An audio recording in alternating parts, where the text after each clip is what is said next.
And not one stinking person Not one person saw the to countdown. see it. Oh, Ashley says she saw it. The Golden Girls. Now there's 3 people watching. Y'all just missed the stinking countdown. Yeah. What the heck? Oh, comments. We're already getting comments. Try to do something special and nobody's here. What's up, What's up, Miss Brenda?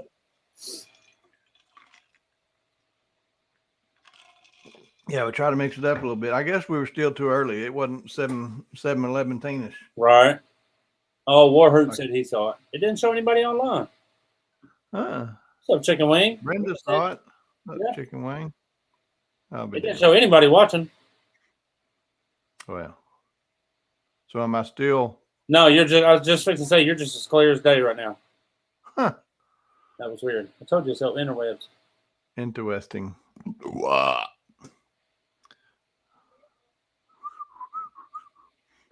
Hey, Miss Carrie-Land. Who's being careful? What'd they do? I don't know. I heard Butters talking to somebody, telling them to be careful. Bro, let me tell you what. You got to be careful out in that dadgum heat. Ooh! Son, it's hot. I looked at y'all's weather earlier today and was like, oh, my goodness. It's still 97 right now here. Wow. Hello, my sister. Love you. What's up, Facebook user? 97 here right now. Yeah, that's. Whew. Tomorrow 101, Friday 103, Saturday 106, Sunday 107. Real temp, not heat. Yeah, real temp. If it ain't Piss one bald guy on off that. another. No. Brenda said, damn. What's up, Miss Tisha? Oh, El Chicon. El Chicon. I'm going to tell you what about El Chicon. Might have to send her back to training. Oh, no. You know what she did? What she did. So we both need to get in better shape. And we've started to eat healthier and better and so yada yada. Okay. But there's a line. All right. She bought fat-free milk. Oh. That is milk-colored water. Yes. That is not milk. Yes. It's okay, Candace. No. No to the. She said she already registered for it. Oh, wait. What up, Tom? So I messaged Tom earlier. He was the winner last week. Yes. And I don't think he realized he was a winner because I messaged him earlier what hat he wanted. And he said, what for? And I told him, he said, oi. So all that stuff from last week. I just told him the other day. Okay. Yeah. He may not have realized that Matter hat was involved in it. So speaking of, scrolling across the bottom of the screen right there, hashtag #You Matter. #You Matter. In the comments, just comment #You Matter. And at the end of the show, we will do a drawing for a giveaway. And what are they going to win this evening, Mr. Mentor? Oh, let's see. I got some You Matter swag, of course. #You Matter. We got to throw some swag in there. Sticker, koozie, earring, keychain. We got an Honest Amish combo. We got this minus the hat. Because they're out of the hats. They're out of the hats. So there will be a You Matter hat of available colors of your choice. To replace it. And we might have something autographed. Oh, we're doing that in the drawing? I thought we No. Yeah, we'll do that separate. You confused me. Yeah. We'll do that separate. I blew that all out of the water. Yukon said hashtag or pound. Which one? Pound sign. #You Matter. And spell out you, Jamie Wingo, old co-worker from way back. What's up, Johnny? Harry. See everybody comment. Let me see. We're up to 9. What's up, Norris? We got you now, Bubba. Well, hell, we at 23. Yeah, time for the intro. Way, man. It's What Up on Wednesday, man.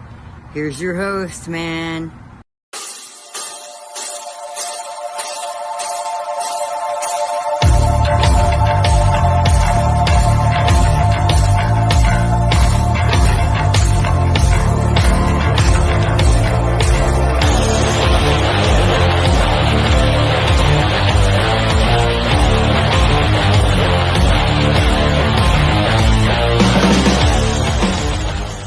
I give you 2 claps and a Ric Flair.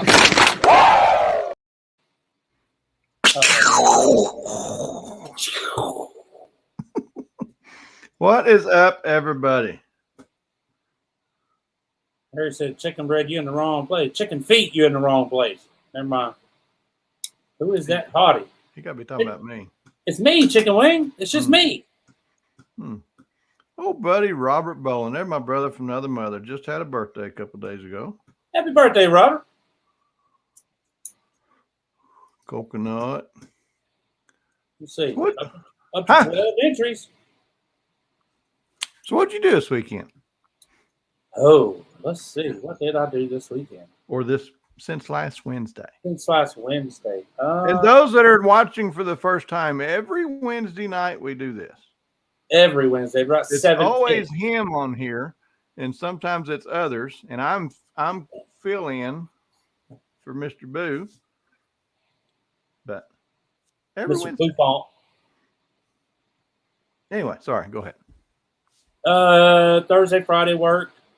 Saturday we took Boogie to the zoo, and then Sunday we picked the middle kid up and her friend and took her dress shopping for her cheer banquet on the 18th. That's about it. Okay. And I mowed yesterday. Johnny Tidwell. That's a name I haven't said in a while. That me and that I go back. Nice. Yeah. What up, Johnny? Got all these people watching. So we talked about doing something tonight. Are we going to do that? I kind of said something about it or fucked up what we were doing a while ago. What we're gonna do? You got something there in front of you, no? I do. So everybody in the bearding world, not all those on here that know me before this big bearding journey, don't know me by this necessarily, but in the bearding world, obviously, my name right there, Chicken Bread. So nickname got started. So I've got these masks.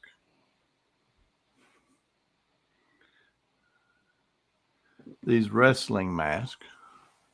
This one is gold with red fringe trim. And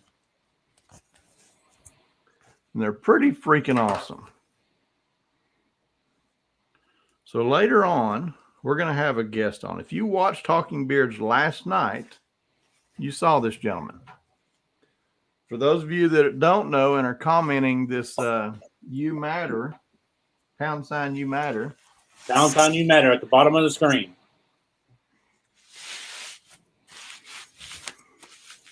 Look at that.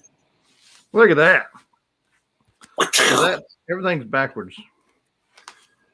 So that You Matter is that, the big shave and the beard comp and everything we done this last year to raise money for mental health awareness and mental health charity. And we were very successful at it. This competition coming up this weekend. The 18th, next weekend. Sorry. In Nevada or Nevada? I'll say Nevada. He says it's Nevada. Nevada. That's right. Yeah. Apparently you got to say it right. Anyway. Nevada. And his charity is for mental health as well. So what do you always say, Monty? We just want to help?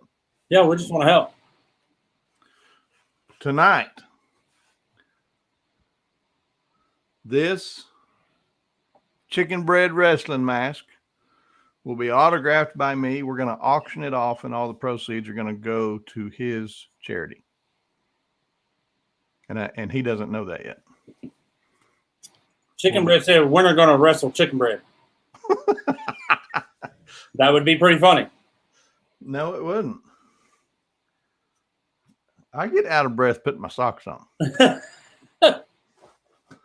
Yes, everybody watching, comment # you matter. Let's get you in this giveaway. I got 14 entries so far. So that puts you in the giveaway for some You Matter stickers, cups, the Honest Amish prize pack minus the Honest Amish hat, but it will be a You Matter hat of your choosing based on available inventory. That will be part of the drawing. We're going to auction this off, and the proceeds are going to go to the charity for this gentleman that's going to be on here later. What up, Don Shay? We are catching Damn, up. Silky Brown. We are worldwide. What's up, Mr. Silky? What time is it over there? If I remember, probably, 1, 2 o'clock. Yeah, it's 7. They're 5 hours ahead of us over there, I believe. I think. So midnight, that's about right. Yeah. Midnight, 1 o'clock. I think that's right. See what we're up to. Up to 17 entries so far. Nice.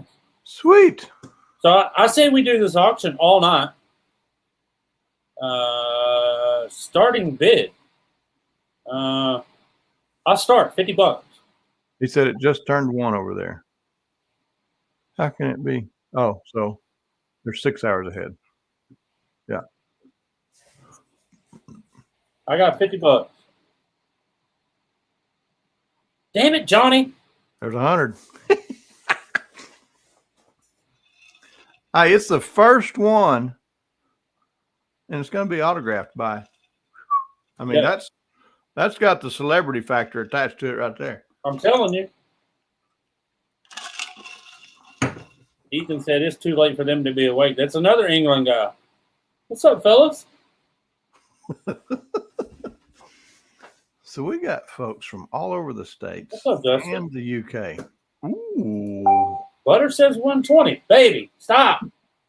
Now, leave her alone. You ready to bring this gentleman on and let him talk about his charity and what he does, and let's drive this a little bit? I need to shoot him the link first. Well, what the hell? I ain't even done it yet. So let me tell you what I done this weekend. Yeah, what have you done? Johnny's at 150. So what did I do? I was off this weekend. I didn't have to work. What? I actually had a 3-day weekend. Took off Friday, Saturday, and Sunday. Sunday, the wife and I loaded up on the scooter and we rode to Lockhart, Texas, and went and ate at Black's Barbecue, the oldest barbecue joint in the state. Nice. Lockhart is the barbecue capital of Texas. It was freaking amazing. Had beef ribs that were, I'm talking Huge. gigantor. Something else happened this weekend that was a first for me. Uh-oh. I got snake bit. No, you didn't. Yeah, it was non-poisonous. Little old garter snake. But anyway, right here underneath Tish's Jeep, 18 inches, 2 foot long. And Scout was causing a ruckus, and he knows that's a damn lie. And anywho, you don't need to be telling stories on me. That one too. What the hell? They teaming up on you. These people think highly of me, and y'all are going to discount that. But anyway, it was underneath this Jeep, and I was reaching into there. After I looked and make sure it wasn't a poisonous one, it wasn't bothered with it. But the little bastard spun. I tried to reach up. It was crawling up her tire. Yeah. And the little bastard reached around and pricked me right there on the little bubble of my hand. You would have left your soul. I would have probably blown the Jeep up. I straight up would have blown the Jeep up. Yeah, you know. Tisha said, "Did he bite you?" I said, "Yeah." A little bitty, little blood spot come up just a little bit, and she was like, "I said it's okay. We're all good." So, yeah. So that was my weekend. Let's see. Are you there yet? Or am I supposed to still be talking? No, you're good. You're good. I'm trying to edit So where to? See what Are they you look clicking like. the same thing I am? Oh, Edit that a little bit. Come on now. so those that don't know, just tuning in that haven't seen it already, we are bidding on a chicken bread mask that I'll autograph, and the proceeds are going to go to this gentleman that he's trying to send the link to. Yeah, I've sent the link For his beard competition coming up in Sparks, Nevada, right next to Reno adjacent, next weekend. And the charity is a mental health charity. You don't need to keep showing that. No. Oh. Yeah. We don't need stories from those two. Oh, okay. Okay. I didn't know. Or Johnny. Yeah. I didn't know if we needed to bring them on. No, we're good. So right now, Johnny's got it at 150. Johnny has it at 150. We'll get it going again in a little bit. Oh, yeah. So you co-hosted Talking Beards last night I did. with the old half beard and get a goatee. I like this. Yeah, he's got the Best in the West Beard Festival, June 18th. And I'll tell you, co-hosting with Aaron last night, I kept saying, like I am now, 9 days, 16 hours, 34 minutes, and 54 seconds. I just kept saying that. And then I finally shared the screen, and he was like, I was wondering where the hell you was getting that information. Oh, no. He's getting rattlers in the yard. Fuck that. Yeah. Those will make your hair stand up. Yeah, I'm out. Any of them going to make my hair stand up. Eat them. Have you ever ate snake? I want to say yeah, but hell, I don't know. It No. could have been chicken for all I know. Had that rattlesnake sausage at the Houston Stock Show this year. That's the first time I'd ever technically had rattlesnake in it. Yeah, I mean, I'm sure it was mixed with pork, so it wasn't wasn't anything where you could say, "Oh, that's different." Tastes like chicken. Delicious So, rabbit. The PayPal for the chicken mask is at the bottom. Go to PayPal, and then you'll do that. The Altruistic American, and it should pull up. They give rattlesnake vaccine to the dogs here. That's bad. That is true. We first moved down here, and we took our dogs to the vet, and they asked if they'd had a rattlesnake vaccine. Like, why? And then you need to give them rattlesnake vaccine. And then we had one in our yard. We lived in Bastrop before we moved to where we are now. We had one in our yard there. Chicken Wing said he had rattlesnake sausage. I bet you did. I bet you did. Boy, I ain't had rabbit in a minute. It's been a while. I love rabbit. Fried rabbit. I had rabbit since my great grandpa was alive. We had a neighbor back in Northeast Texas that raised them. And we raised them for a little while too, many years ago. Like me some rabbit. That was one of the weirdest things though. When I was working in South Louisiana, you go into the grocery store and the meat counter has fried rabbit, or not fried, but rabbit meat. Right. You know, whole rabbit carcass skinned there. Ooh, oh, there it is. Nice. Making a post about. I got my cards ordered. Finally remembered to do it. I saw Johnny post they're about to run the second series too. Really? Yep. We were in the first. Rattler and rabbit, and it turns out so good. That sounds good. I'm thinking like Rattler with jalapeno and some bacon. Ooh, that sounds good. Anything with jalapeno and bacon. Yeah, for real. Squirrel fritters. Mama used to make some squirrel dumplings. Son. I'm not a dumpling fan. I'm not a dumpling fan. And you don't like cheese. What the hell? Dumpling ain't nothing but a big ball of wet bread. That's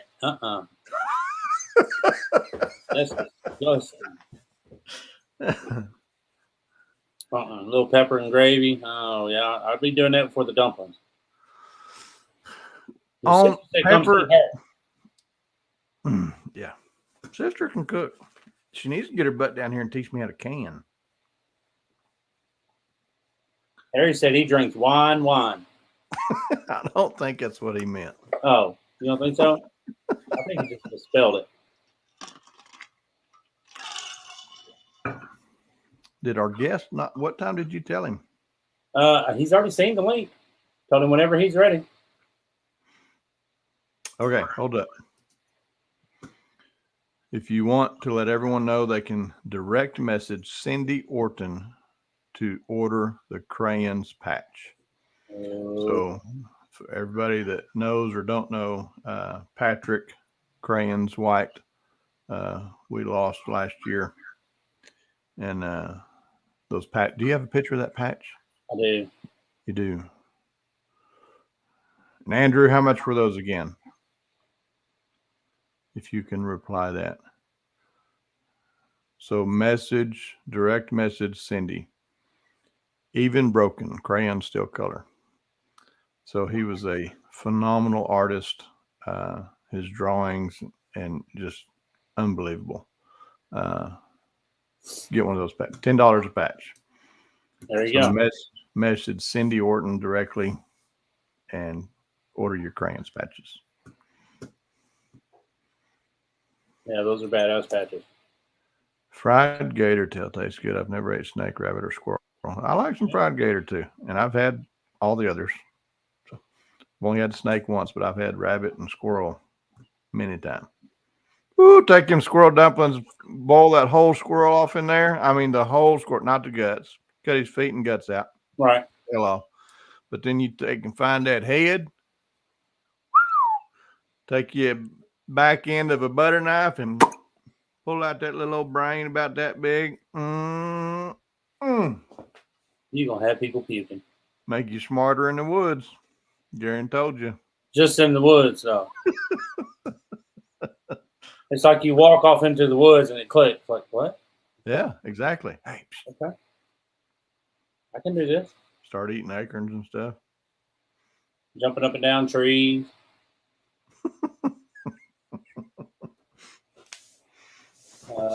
Yeah, I'm waiting on him.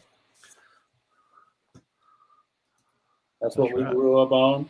Man, I used to love go squirrel hunting and come home, skin them up, fry them up. Right. It's good shit. Old mustache is coming in good. Sorry, I didn't notice. What? How long you been growing it?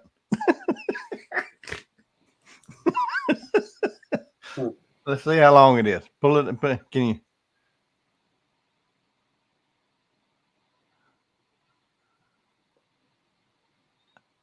That's coming. It's down below the lips. Yeah. You going to Great American? No. Damn it. Chicken Wing said, do you eat the butthole too?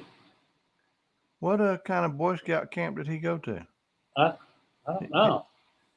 He went to the snake sausage. Jubilee. Where they ate the butthole. Yeah. No. I don't know about all that. I heard that stunts your growth. Just saying. I'm just saying. Butthole stunt your growth. You heard it here. Eating butthole stunt your growth. Yeah. So what's everybody else been up to since we seen y'all last? What is the temperature where you're at right now? Oh. We had some comment that while ago. We had I'm gonna go by my app. Yeah.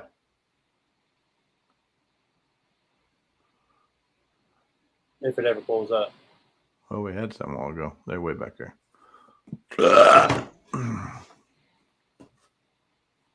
86. 95. I got 104 Sunday. We're showing to be 107. Let's see what it shows for y'all. It is 150,000 degrees where Jonathan's at. Oh, wow. 73 in South Dakota. Wow. 86 in Powderly, Texas. Jacob got a job yesterday and had it for 5 minutes before they. They rescinded it. They canceled it. Wow. That sucks. 79 in Cavanis, Texas, Northeast Texas. Oh. 108 in Las Vegas, Nevada. Nevada. Ugh. Wow. Piss on that. But it's a dry heat. It's a dry heat. No, it's hot. Stacy said 88 in Boss Range. My app says 88 or 86 in Boss Range. I don't know. 80 in Pattonville, which is also Northeast Texas. So Pattonville, Cavanis, Powderly, all that you're seeing there is all Lamar County where Paris is at. 93 South Louisiana. Oh, and that's not a dry heat there. No. He's making blue cheese in his tank area. The mosquitoes got water bottles. Mm-mm. It's bad. No. Yeah, 80 is hot in Louisiana. Stacy's at 88. Mine says 86. I don't know. I could go look on the porch. Turner says 82. 82 in Nashville. That sounds pleasant. Yeah, I could go for 82.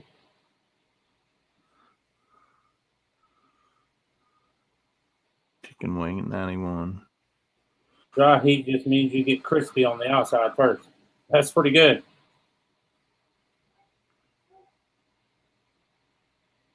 $100 Friday, thank you.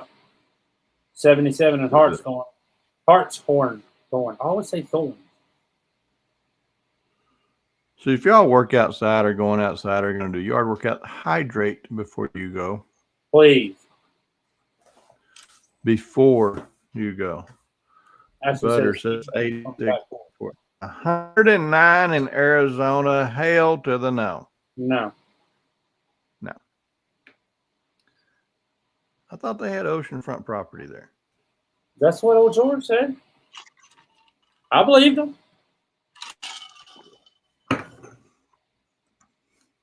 I believe him. So what everybody else do? Since we've seen you last. Was anybody on here this week in West Virginia? Cast over and statues downtown are naked. Uh-oh. Huh? Scott said cast over and the statues downtown are naked. Jacob said he's hoping to get a job indoors. Nice. Did he mean overcast and the statues downtown are naked? I'm sure. Yeah. Or maybe he's fishing. He's casting over. If not, I'll have what he's drinking. Maybe he's fishing and he's casting over the naked statues. I don't know. He could be. Throwing a grub worm? Yeah. Oh. Uh-oh. That was bad. Well, Jacob, I hope you do get the job. Yeah, man. I swear I'd never have an office job, but I got mine, and it's, yeah, I'm not giving it up. Yeah, he meant overcast. Or he is saying yes to he's casting over naked statues fishing. One of the other. I'm going to go with casting over naked statues. He is in Tennessee. He is. And it is Scott. It is Jagerbomb. So, I mean, he could totally be casting over naked statues.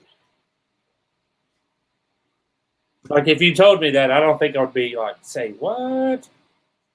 Yep, Jaeger bombs are flowing tonight. That's what I figured. Construction, but clean room work. Hell yeah. Anything to get away from that 109. Fuck that shit. Yeah, no. I'm good. I went. It's bad whenever you find diesel for $4.99 and fill up because that's the cheapest you can find. Telling you.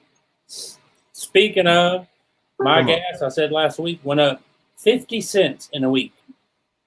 But it came down today. 4 cents.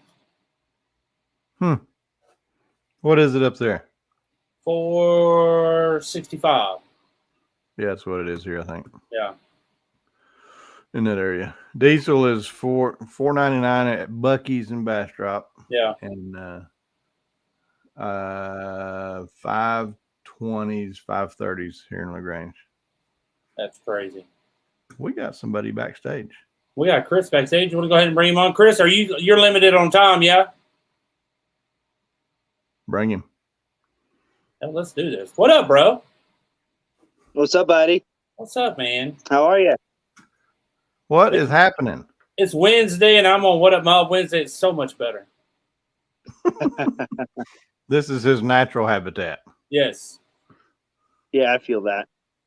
That's good. So I hit you up asking about your PayPal information. We're actually auctioning off. Right now, we're up to $150.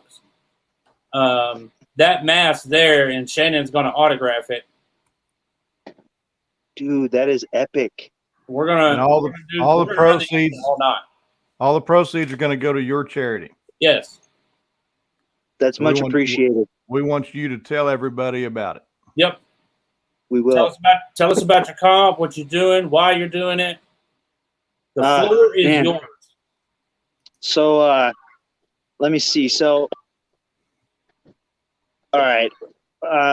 My wife and I founded the nonprofit The Altruistic American the beginning of 2019 in reality, but we went official at the beginning of the year. When I say official, 501c3 status and all that stuff.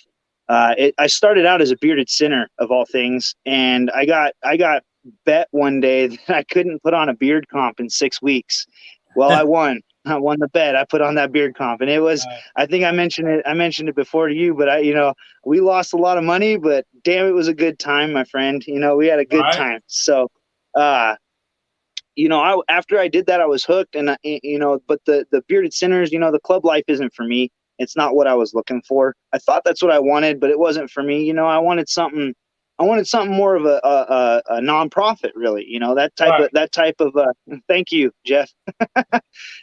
So basically, I told my wife, I'm like, I want to still be a part of the community, but I don't want to be in a club. I want to do something have more of an impact, a direct impact on our community. And she said, well, why don't we start our own nonprofit? All right, cool. Well, what are we going to do? And like almost like a lightning bolt, both of us looked at each other and we're like, mental health. It's such a big facet of both of our lives. We've both lost dear people to us to suicide. I've suffered with mental health issues. It's something that I tell everybody. I say it's either going to affect you directly or indirectly at some point in your life. You're not going to escape it. You will be impacted by mental health, and it needs to be addressed more like if you have a cold. When your neighbor has a cold, you make them chicken noodle soup, man. You ask them how they're doing. You bring them some soup, and you're like, hey. You want? I want to help you be better. I want to get you better. But when you find out your neighbor's got anxiety or some depression, you're like, oh, don't. You keep your kids away from them. Don't go over there. Stay away from them. You're not trick or treating there. You know what I mean? You treat them like they're a villain, and that's ridiculous. We have to stop doing that. So part of our nonprofit, we started a campaign called No Stigma, and that basically means what it says. We want to get rid of the stigma behind being depressed or seeking help, all of those things. There's nothing wrong with it. It's okay to not be okay. There's nothing wrong with it. So that being said, we want to have an end goal of brick and mortar facilities throughout Nevada and wide, and with the end goal hopefully being worldwide. But that's those big hopes, but we want facilities that are free 24 hours a day, 7 days a week, 365 days a year for people to come and get any kind of treatment, whether they need a hug or they actually need to talk to a therapist. They can do those things at our facility anytime without any kind of judgment or prejudice. We don't want you. I don't care where you come from. I don't care what color you are. I don't care who you sleep with. None of that stuff's going to matter. The only thing that matters is that you need some help, and we want to be the people that are there to give you the help you need and want, and if we can't, we're not going to be a long-term care facility, but we already have partnerships here in Reno with a mental health hospital that we went and did a tour of it ourselves. We talked to the CEO. We witnessed ourselves what that hospital's like, so we can refer people there confidently, knowing that we're sending them to a nice facility that's going to take care of them to the best of our knowledge, and that's our end goal, is to be able to help as many people as possible. And people ask me all the time, well, how do you know if it's worth it? You're putting all this time and effort, you're stressing yourself out. How do you know if doing all this is worth it? And I say, if we save one life, if we save one person, every dollar we spent is gold. It was worth it. It was amazing, and I'm happy to spend it. And if we gotta raise the money from the community to do that, then that's what we do. That being said, the money we take in does not go into our pockets. It goes into the community and into our scholarship fund that we have. It's called the E&L scholarship. It's the initials of a couple that literally saved us at the last. It was like the golden hour, and we were about to get executed, and we got that call to stay. And they're friends of mine. They basically gave us the money to finalize our 501c3 status. When I had kind of a little mental breakdown in front of my buddy, and he's like, "Hey man, let me help you out." Right. And they made it happen. So in honor of that, I named the scholarship after them. They don't want people to know who they are, so I just used the initials, Right. So the E&L scholarship goes to right now, it's a local Reno student that's going to college for a mental health degree, and there's so many facets of society that deal and directly impact mental health. You got the obvious, the counselors and the psychiatrists and stuff, but then you got social services, you got first responders, teachers. There's so many different aspects of society that benefit and help people with mental health issues or crises, those kinds of things. So we want to give back to them and kind of encourage folks to get into the field to help people and help us accomplish our end goal. So by giving these scholarships out, we're going to be able to hopefully breed the next generation of psychiatry and first responders and social services, and you name it, man. We want to make sure that our kids and our grandkids have the infrastructure in place to where the problems that we face right now aren't a problem for them, So there's going to be 3 nominees. They'll get nominated, and then at our gala in December, we're going to give away the scholarships to the winner. And it's a secret that's well known that all 3 of them will end up with a scholarship. There'll be one main scholarship, and then the 2 runner-ups will get a smaller amount. But either way, it's when you're a student, every dollar matters. So so. Do you have you want to say something, brother? Do you have a dollar amount for those scholarships yet? Yeah, as much as we can raise for them. So it's not a set amount. It's going to be whatever you raise that you're going to distribute out. Every dollar we raise at the Best in the West Beard Festival in Reno, Nevada on June 18th is going to go to the E&L Scholarship Fund. Now I will be clear that we have to recoup costs for the cost of the event, all that. But the money outside of that, we don't take anything. All proceeds exactly go straight into that E&L scholarship. And as soon as we get a total, it's going to go up on our website with a big old picture of us all smiling at the beard comp saying thank you to everybody. And some student is going to be blown away in December when they get that check handed to them, And I'm getting goosebumps just talking about it, man. It means a lot to me. It means a lot to my wife and the rest of the people on the board. We're all real close. So just real quick, my wife is the secretary and co-founder.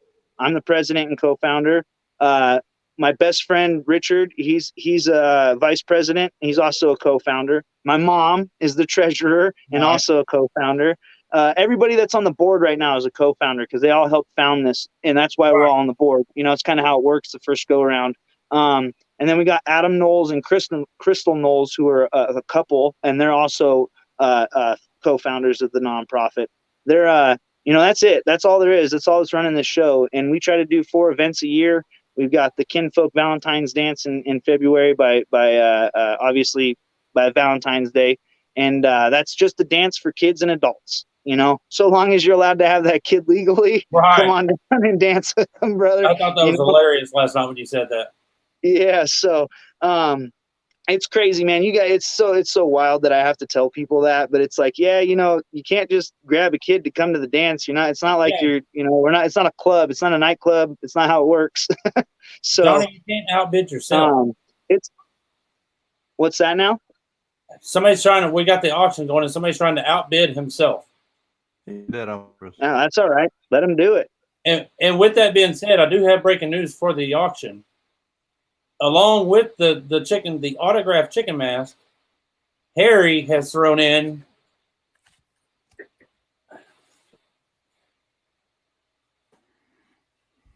I want that. I'm about to have my wife bid now. Cool. You guys better watch out. We're gonna get in a bidding war.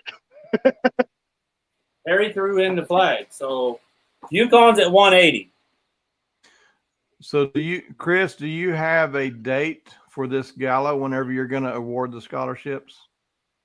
Yes, sir. Let me, I don't have, I'm using my phone. I want to say December 12th, but please don't quote me. It should be listed on my website at www.thealtruisticamerican.com. The events tab will take you down to, there should be all the events we have through the year listed on there.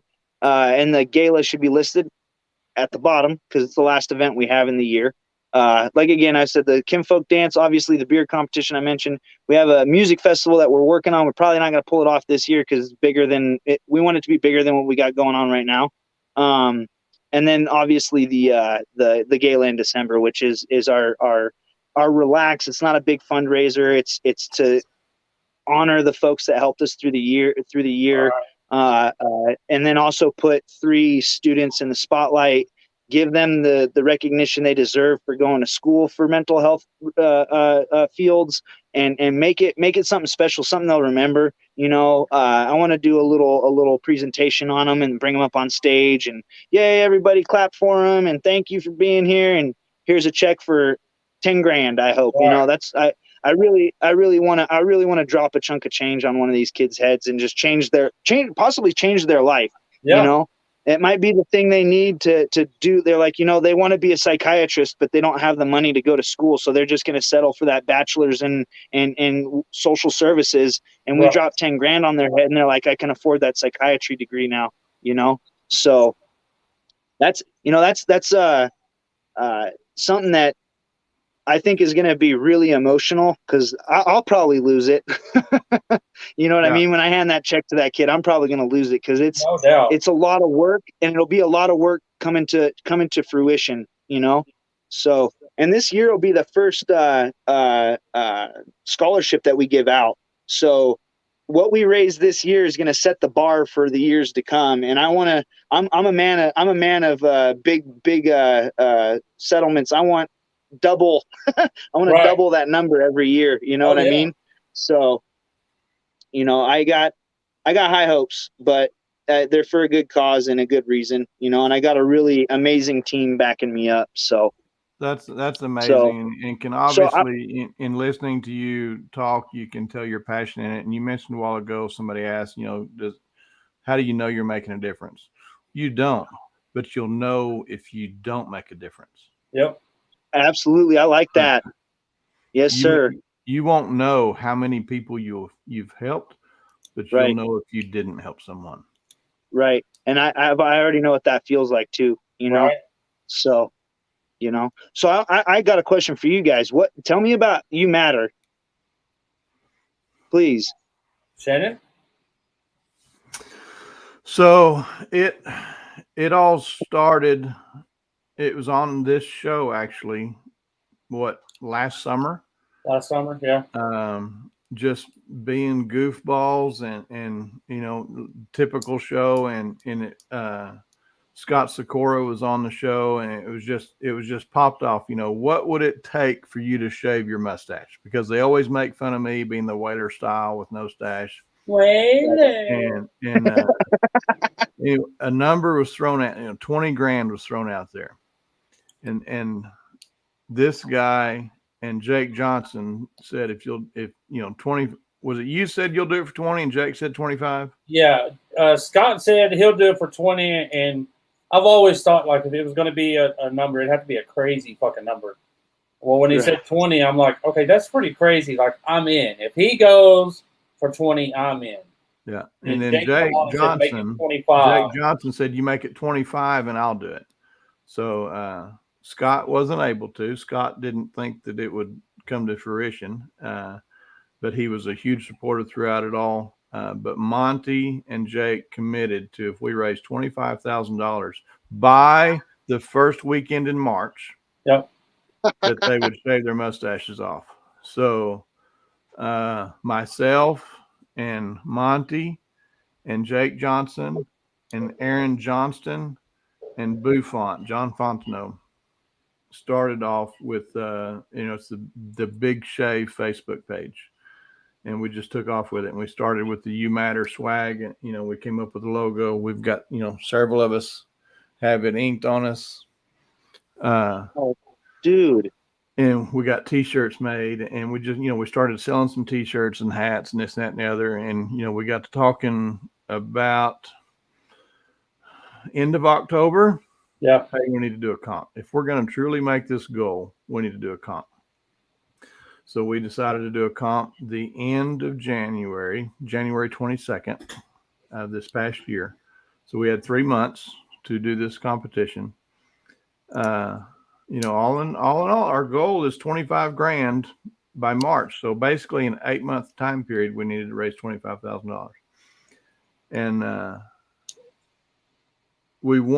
everybody was in agreement. We wanted it to go to a mental health, something to help with mental health. Because we've all, if you say you haven't been affected by it, you're lying. Yes. And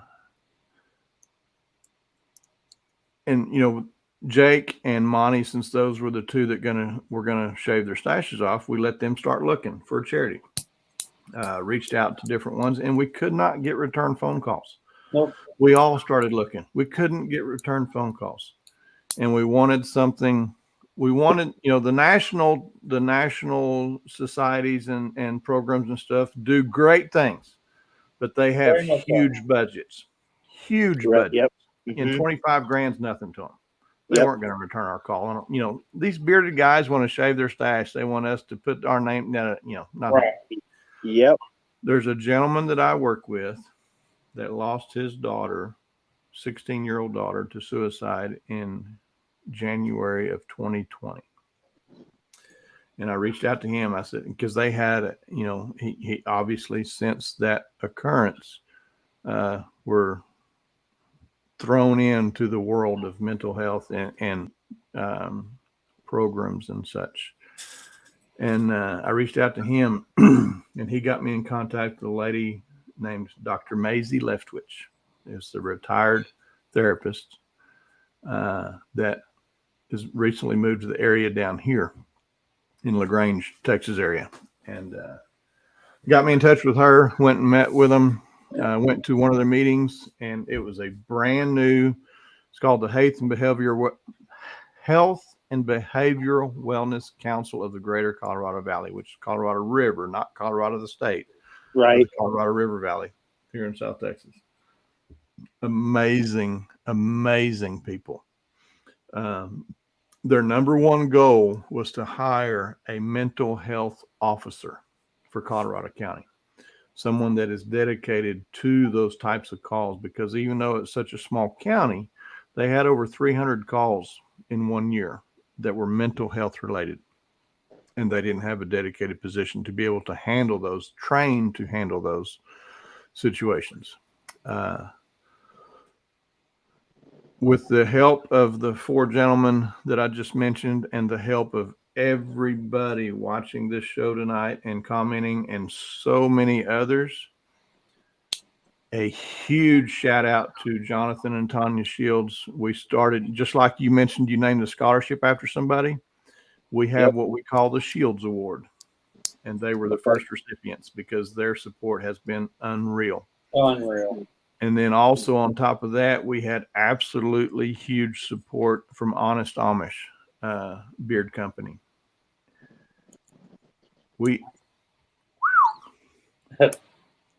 Go ahead. I told you, Chris, last night we don't mind crying at all, bro. Hey, we man, had a goal okay. of 25 grand by the first weekend of March. We handed them 35,000 in February. Yes, sir. Yeah, it was fucking awesome. It's unreal. And I got to go to the meeting where they introduced the new mental health officer. And we've already got our venue booked for January 21st, 2023. We'll have You Matter Too, beard competition in LaGrange, Texas. So what's your date? January 21st. January 21st? Yep. And in LaGrange, it's warm down there in January a little bit, is it or no? It can vary. It's Texas. It can be hot or cold. There's no telling. It can be from 11 to 91. Yes. All right. I'm all right with those odds. I'm okay with that. But January 21st, 23, year 2, we're going with it. It's we're going to do it from now on.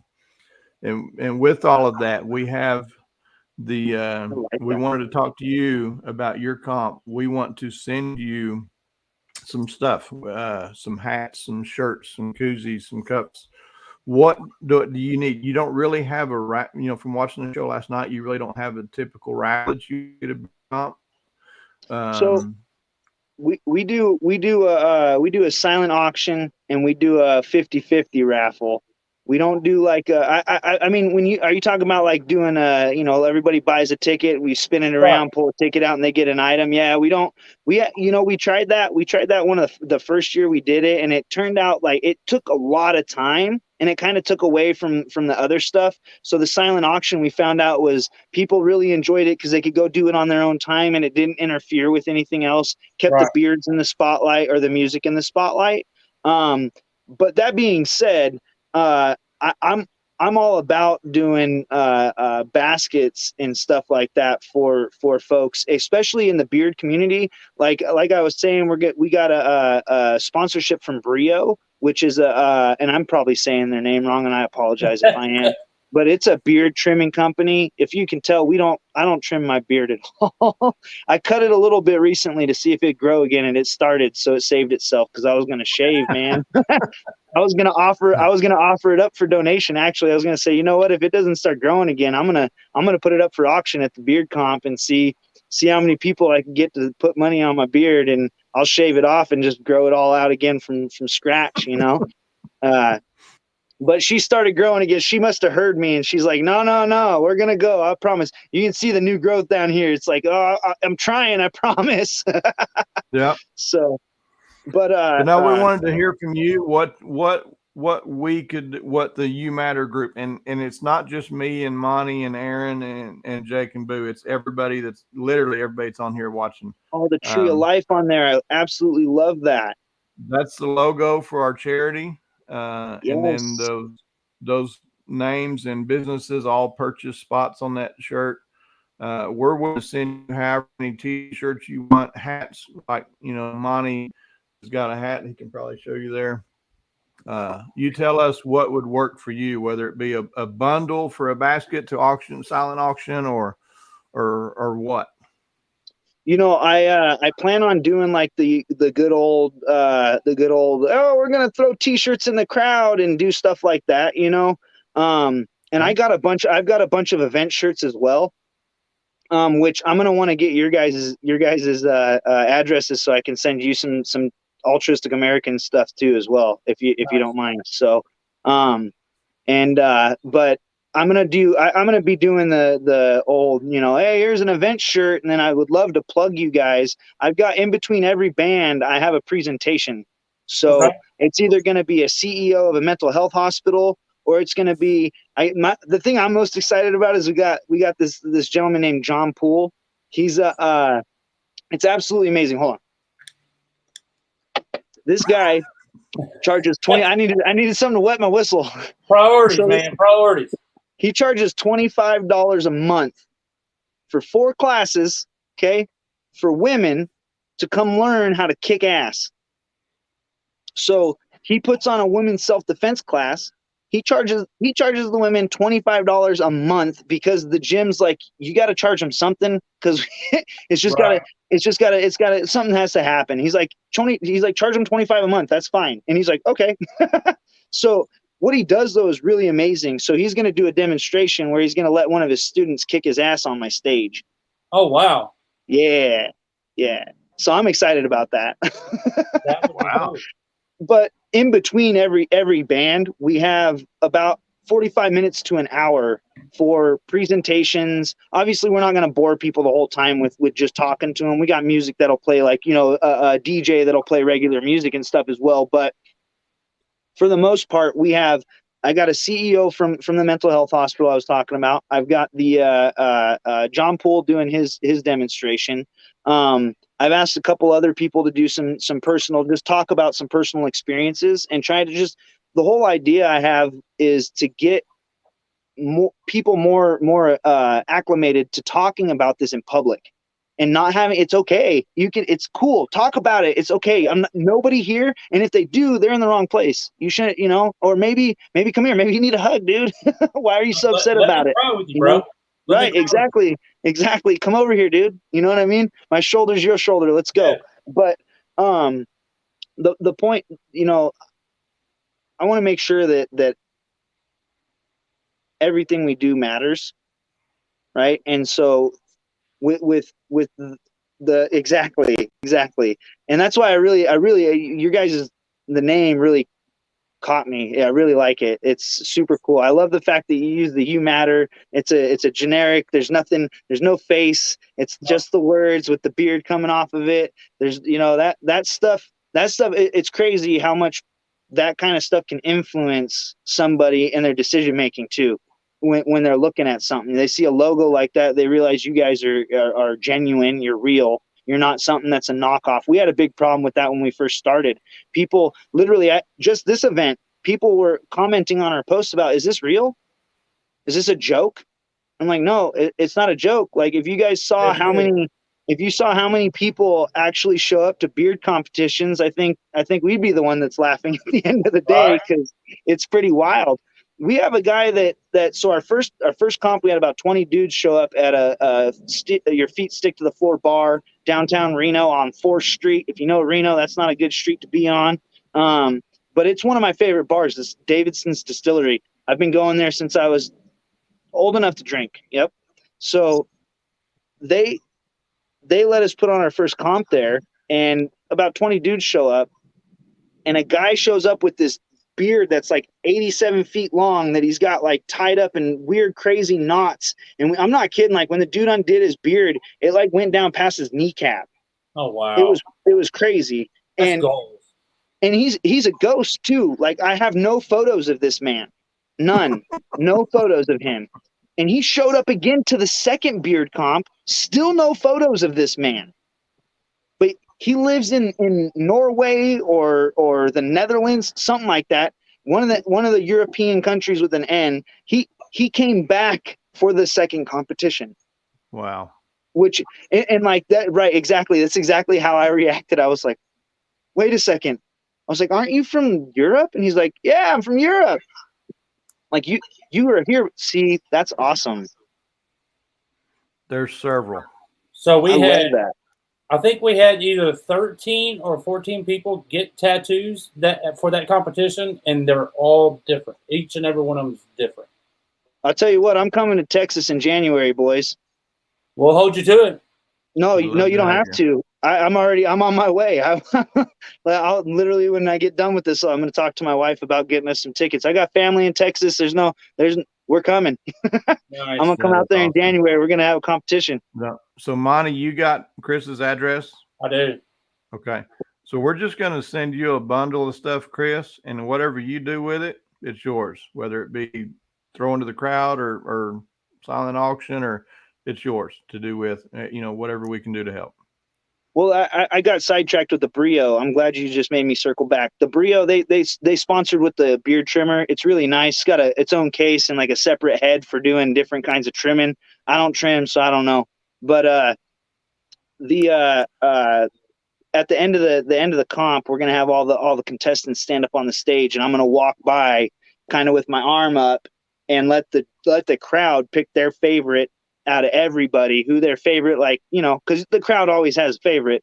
And as we do that, I'm going to go ahead and based off my bad hearing, decide who got the loudest cheers and give that guy the Brio. I'd love to do that with one of your baskets too. Maybe we'll do like who's the crowd favorite, and then we'll do like a judge's favorite. That's not like an actual something that they won. It's just one of the judges' favorite that they just picked because they liked it instead of the actual competition aspect of it, because there's always that guy that comes out. You're just like, what are you doing here, dude? Somebody lied to this guy, but it's okay. We'll take his money, but we have, I have friends that'll compete just to fill spots just because they want to donate money to the charity, and they go up there. They got no business being a beard competition, but there they are, Right. So they just want to help. That's our thing is we just want to help. Right. Oh, that's the belt buckle. Hold on, chicken bread. Oh, you guys have a belt buckle? All right, you want an exclusive? I have to move though. I'm gonna have to walk through the house. You want an exclusive? You want some breaking news? Uh-oh. Let's see it. Maybe I can get my wife to just help me out. Will you bring me one of the trophies? Uh-oh. So they're not completed. I'm making them myself. Okay, I'm no woodworker by any means, but I'm really proud of what I've got going on so far, man. It's they're pretty cool, dude. They're wood, I get it, right? And so you'll see when she brings it out. I'll show you. But Aaron convinced me from Talking Beards. He convinced me that he's like, because I asked him, I'm like, hey man, this beard competition thing, I just kind of. I never did one before. I just created it in my brain and did a little bit of research off the internet and went with that. And I'm like, what's something that's cool? Hi, puppy. Hi. So I was like, what's something that's cool? That'd be a good trophy. What do people really want? Like, should I just go get some generic plastic trophies from Amazon? He's like, it's the custom stuff, the stuff that you make and stuff like that people really enjoy. So I'm like, well, I can kind of make things. So let's see here. So let's see. There we go. Here, I'll put it up here. Oh, wow. So basically what we're going to do is I'm going to have a wood round right here that's going to have the number, the 1 on it for first place. And then on the front across here, we're going to have a wood plaque that's been burned with a laser engraver that states what you won first place in. Oh, nice. Oh, wow. Yeah, and I'm going to stain them and everything still too, so they're when it's done, it's going to look, it's going to look phenomenal. But there you go. That's some breaking news. Sorry, Aaron, I know you wanted it, dude. If you're watching, I know you wanted some breaking news from me, but I was scared yesterday, so I'm not scared no more. Awesome. And Aaron is a huge resource for you for beard comps and raising the funds, and just that, and just a phenomenal person. He'll do anything he can to help you. I'm absolutely blown away by him. Actually, I keep telling him how excited I am to meet him when he gets out here. I'm like a little kid waiting for Christmas. No, that's nothing special. No. Yeah. No. So he smells like donuts January? and Geritol. No. But no, Aaron is awesome people, and Natalie, but huge supporters, and they'll just a wealth of knowledge that can help you out. So far, he hasn't done nothing but impress me since the moment I started talking to him. So I can't say nothing but good things. I'll give you a little backstory on him. He quit his engineering job of 20 plus years to go do what he's doing now. That is awesome. It's unbelievable. It's unbelievable. I'm on the fence right now. It's really, man, it's actually kind of strange, but at the same time, I think everything happens for a reason. I kind of think, what you just said is really weird, and it resonates with me kind of hard right now, because I've been kicking around the idea of just saying, I can't make this work unless I work at it, and to do that, I kind of need to be invested full time at the point I'm at. So I'm kind of fighting a balance of my job and what I care about, what I'm passionate about. So I love to hear that he had the guts and the cojones to do that, because that's I'm going to have to make that decision here pretty quick. I spent 15 years in television, and it took a lot to leave television, but after I did, I realized that I've got bigger purposes in life. I like that one a lot. Like I said, I'll tell you what. different. I'm gonna get me one when I come out there in January too.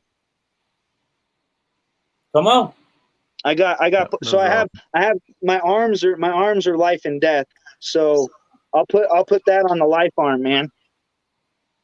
They're nice. Oh, wait.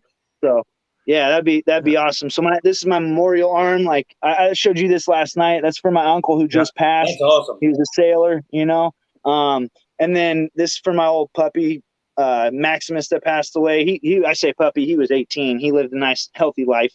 Right. But and I memorialize all my dogs. I got Lilo right here, and then got my dog Duke up here jumping over a sagebrush. I got the weird camera going, but yeah. And then you want to see my back? Yeah, show the back again. We saw that last night. Yes. Yeah. This is all done with ballpoint pen. Is that good? Can you see it? Wow. That's crazy. What does it say at the top? It says Cali bred, battle born. So Nevada state logo or slogan is battle born, and I'm from California. Right. So I was bred in California, but I'm battle born. You know what I mean? Because I'm a Nevadan, dude. I'm not a Californian. I'm a Nevadan, and Nevada's been good to me. They took me in. They made me the man I am. California ain't got nothing to do with that, other than that's where I was born. So I got a lot of grief for it growing up. So it was kind of a thing for me. I was like, one day it hit me in the head. I'm like, oh, I should get Cali bred, battle born on my back. And my tattoo artist is like, I'll put whatever you want on you, dude. What do you just give me money? So, but no, he took a ballpoint pen and drew that on my back, dude. And then I proceeded to take 7 years to finish it, but that's because I'm not even gonna lie. I could only handle like a half an hour on my back at a time. I'm a little girl when it comes to that. My daughter, my 8-year-old daughter, 9-year-old daughter, she can handle it better than I did. But everywhere else I'm fine. But the back was it was wild. It felt like a hot poker, man.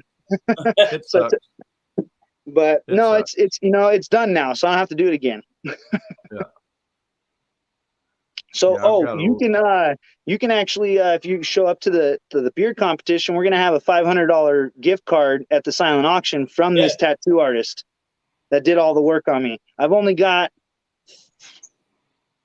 3 or 4 tattoos that he didn't do, and I got them all over. So just to keep everybody going, $275 is the current bid for autographed chicken bread wrestling mask and that Beard Mob flag that he showed a while ago, and all the proceeds are going to go to his charity. Yep. I appreciate you guys. That's super cool. Except for I want that chicken mask. I'm going to have to tell my wife to go bid on it, man.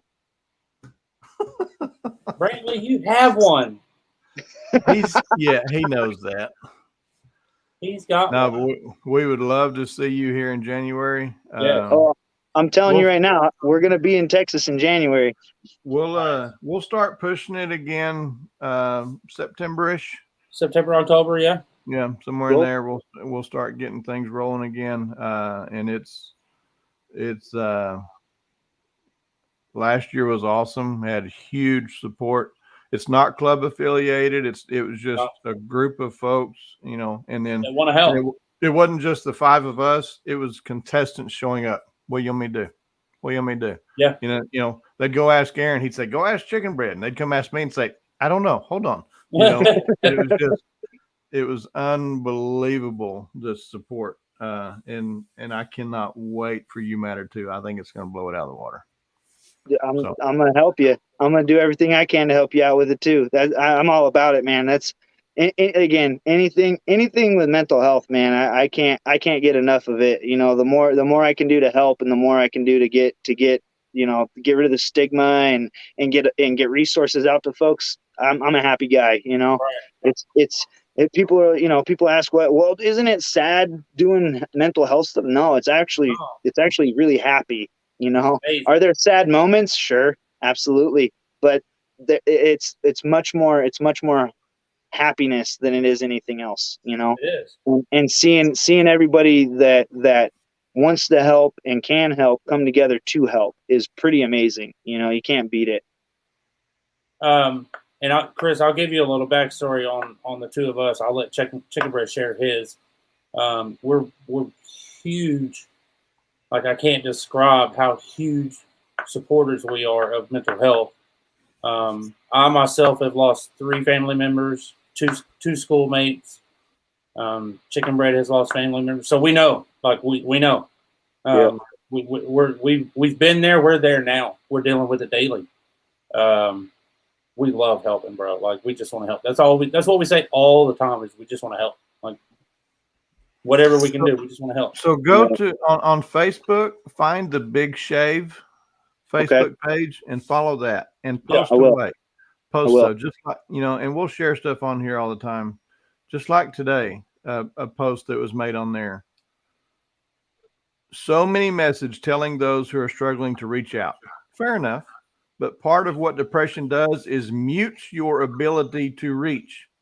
If you are not depressed and you see someone struggling, you reach out. Yes, if sir. you don't see someone who used to be around, you reach out. Yep. We always say, reach out, reach out, reach out. Let somebody know. Sometimes they don't have the capacity to do so. No. Right. So reach out to them. You have that person that you see posting all the time, or that you're messaging all the time, and then they just disappear. Hit them up. But find the Big Shave on Facebook. Yeah. And I'm gonna please do follow it, like it, follow it, and post, contribute to it. And we'll do the same and help any way we can with yours. We're going to send you a bundle of stuff. Like we said, it's for you, your decision, your discretion to do with it as you wish. I appreciate that. We're probably gonna I'm talking to my buddy right now. We're trying to live stream the beard competition. So hopefully you guys will be able to see that swag being given out. So I'll be sending koozies, keychains, earrings, nice, and stickers. Awesome. And I've got plenty. Awesome. Chicken Bread so last year, to kind of talk about the You Matter thing again, like we said, we had no idea it was going to do what it did. I think we all had a feeling of what could be done. But we have the You Matter hats, the one that I had on last night with the You Matter patch on the side. We have those hats all the way in England, Germany. That's awesome. All over the world. It's amazing the support that we got. That's awesome. The logo you have on your hat now, what's that logo? That's the Beard Mobb. That's our Beard Mobb logo. The Beard Mobb logo? Okay. Yeah. I like it. I like the Tommy guns and all that. I dig it. And you say that, so we have the Tommy guns. Yeah, there it is.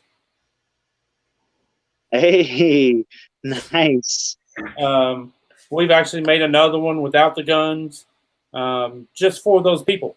You think something simple, it's just a logo, but you have the ones that are like, it's especially with competitions that we go to.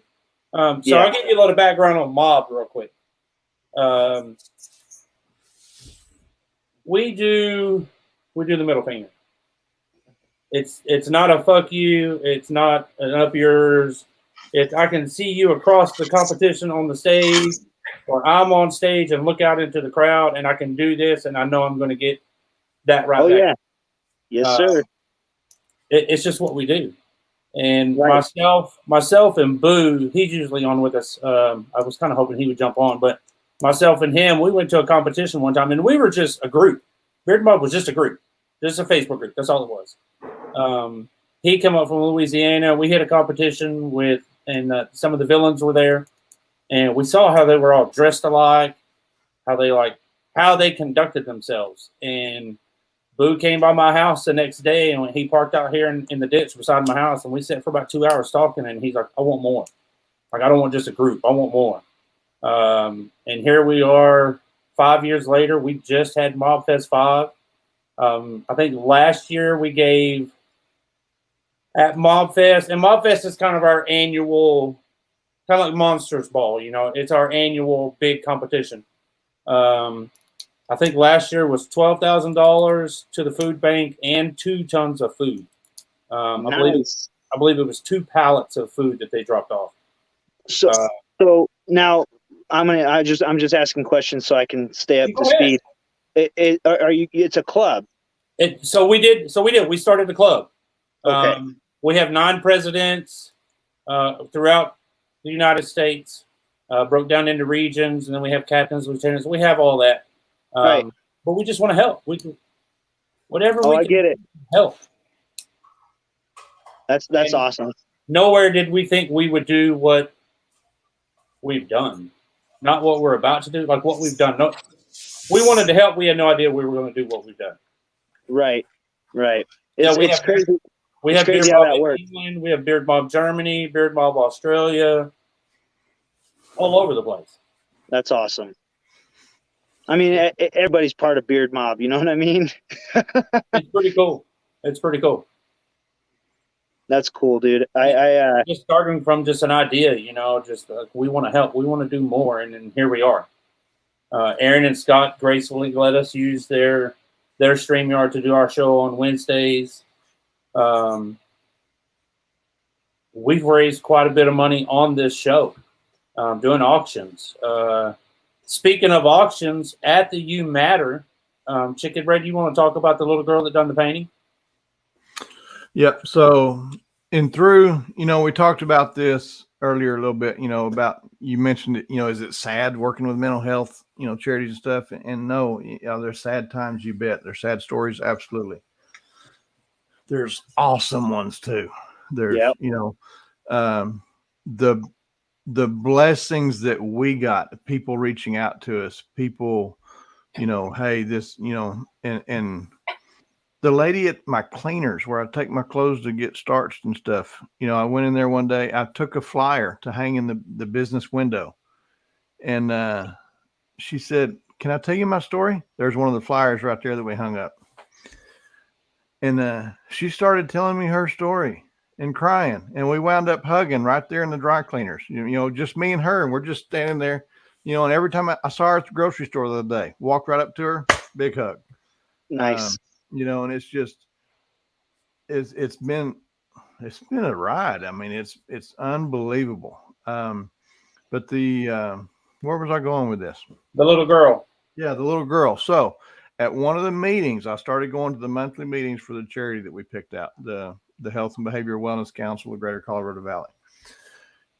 And a lady called me one day or messaged me. She said, I'm so-and-so. I met you at the last meeting. Could you come meet me? Okay.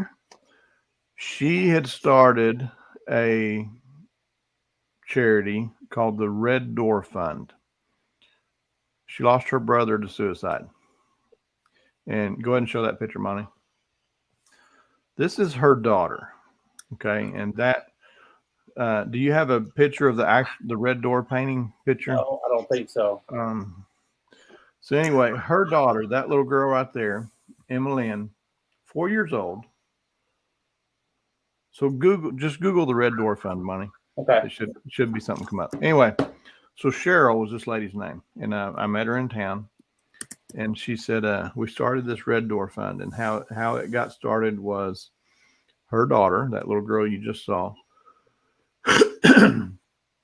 Cheryl, the lady, lost her brother to suicide, and the little girl wanted to make a painting for her recently widowed aunt, and she just a random painting, and it's a outdoor scene with the grassy meadow and a tree, and then just right in the middle of that is a red door. That's it. You know, she was not coached, she was not suggested, nothing. And Cheryl, her mom, started researching the meaning of a red door. The red door is a symbol of a safe place worldwide. And and you know, she started the Red Door Fund to help with education and support. There's the original drawing by that little girl. She started with the Red Door Fund to promote mental health awareness and so forth.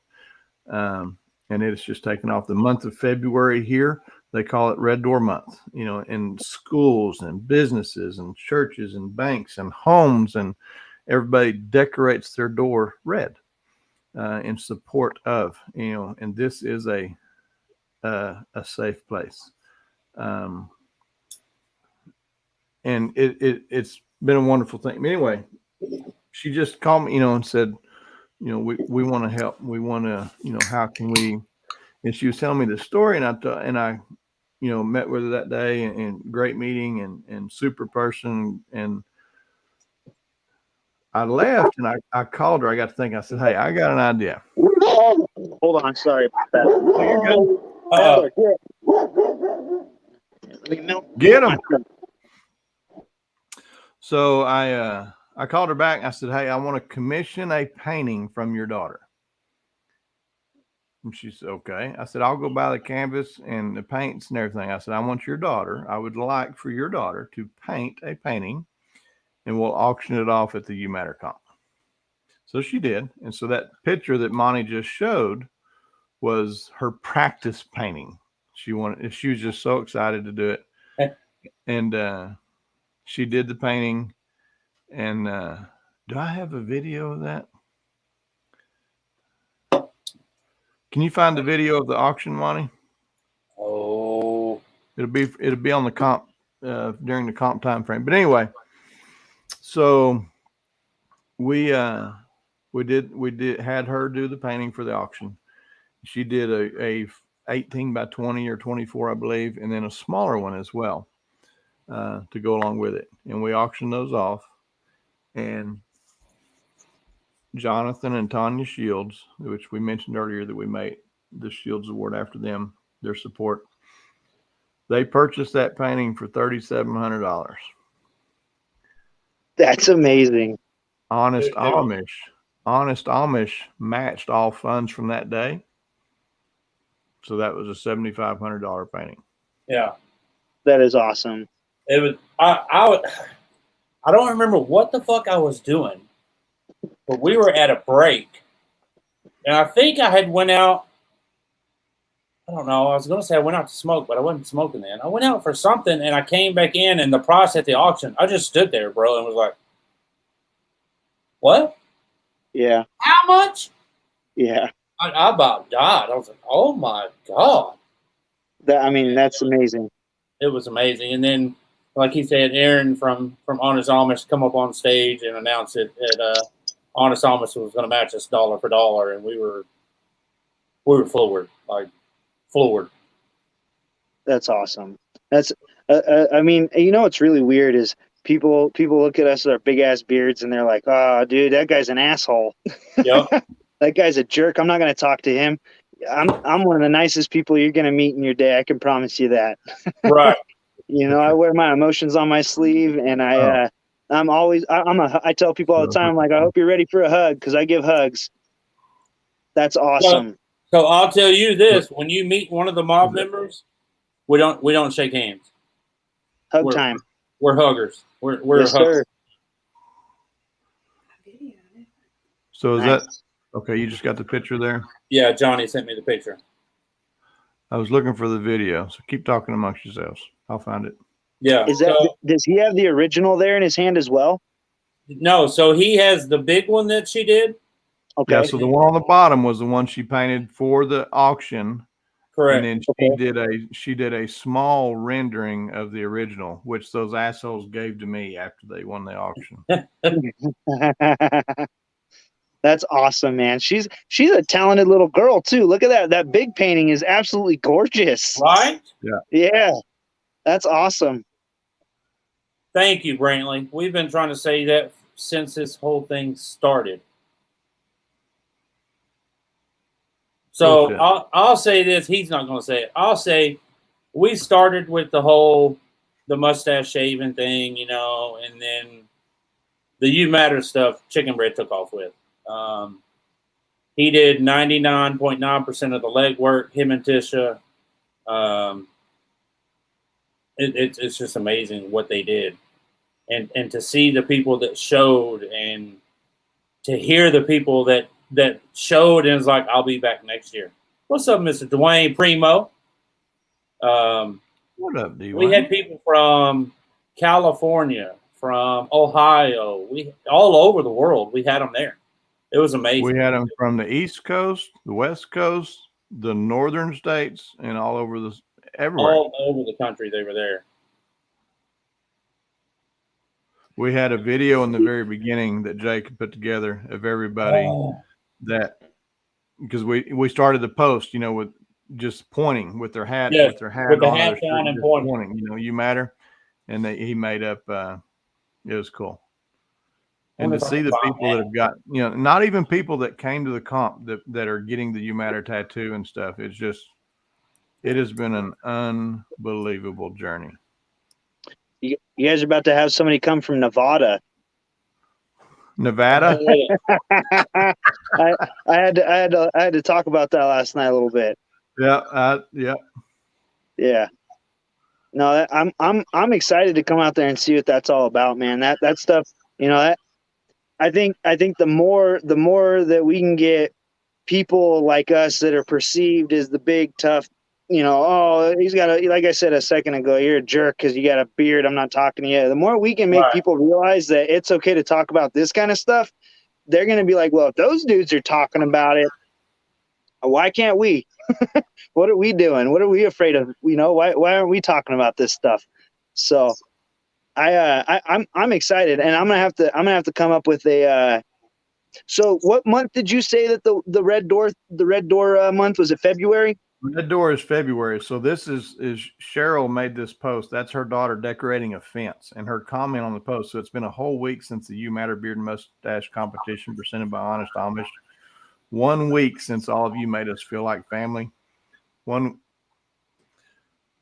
week since you showed this community your humility and generosity. 1 week since all came together and made a tremendous impact on the lives of people in this region well into the future. The Red Door Fund for Mental Health thanks you from the bottom of our hearts for allowing us to be a part of it all and for being this awesome bearded heroes that you are. Damn it. That's good stuff, man. I'm trying to find Jake's video.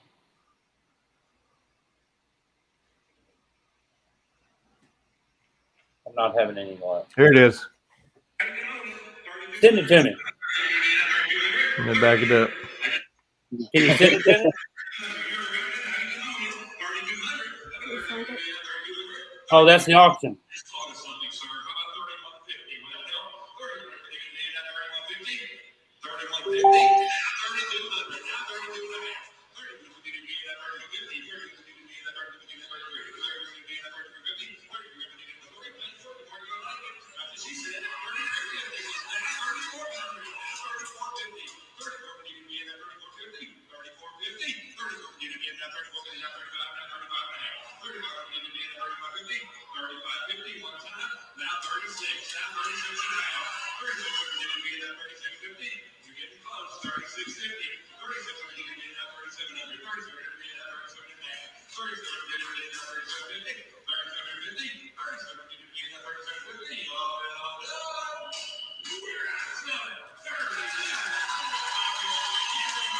Nice.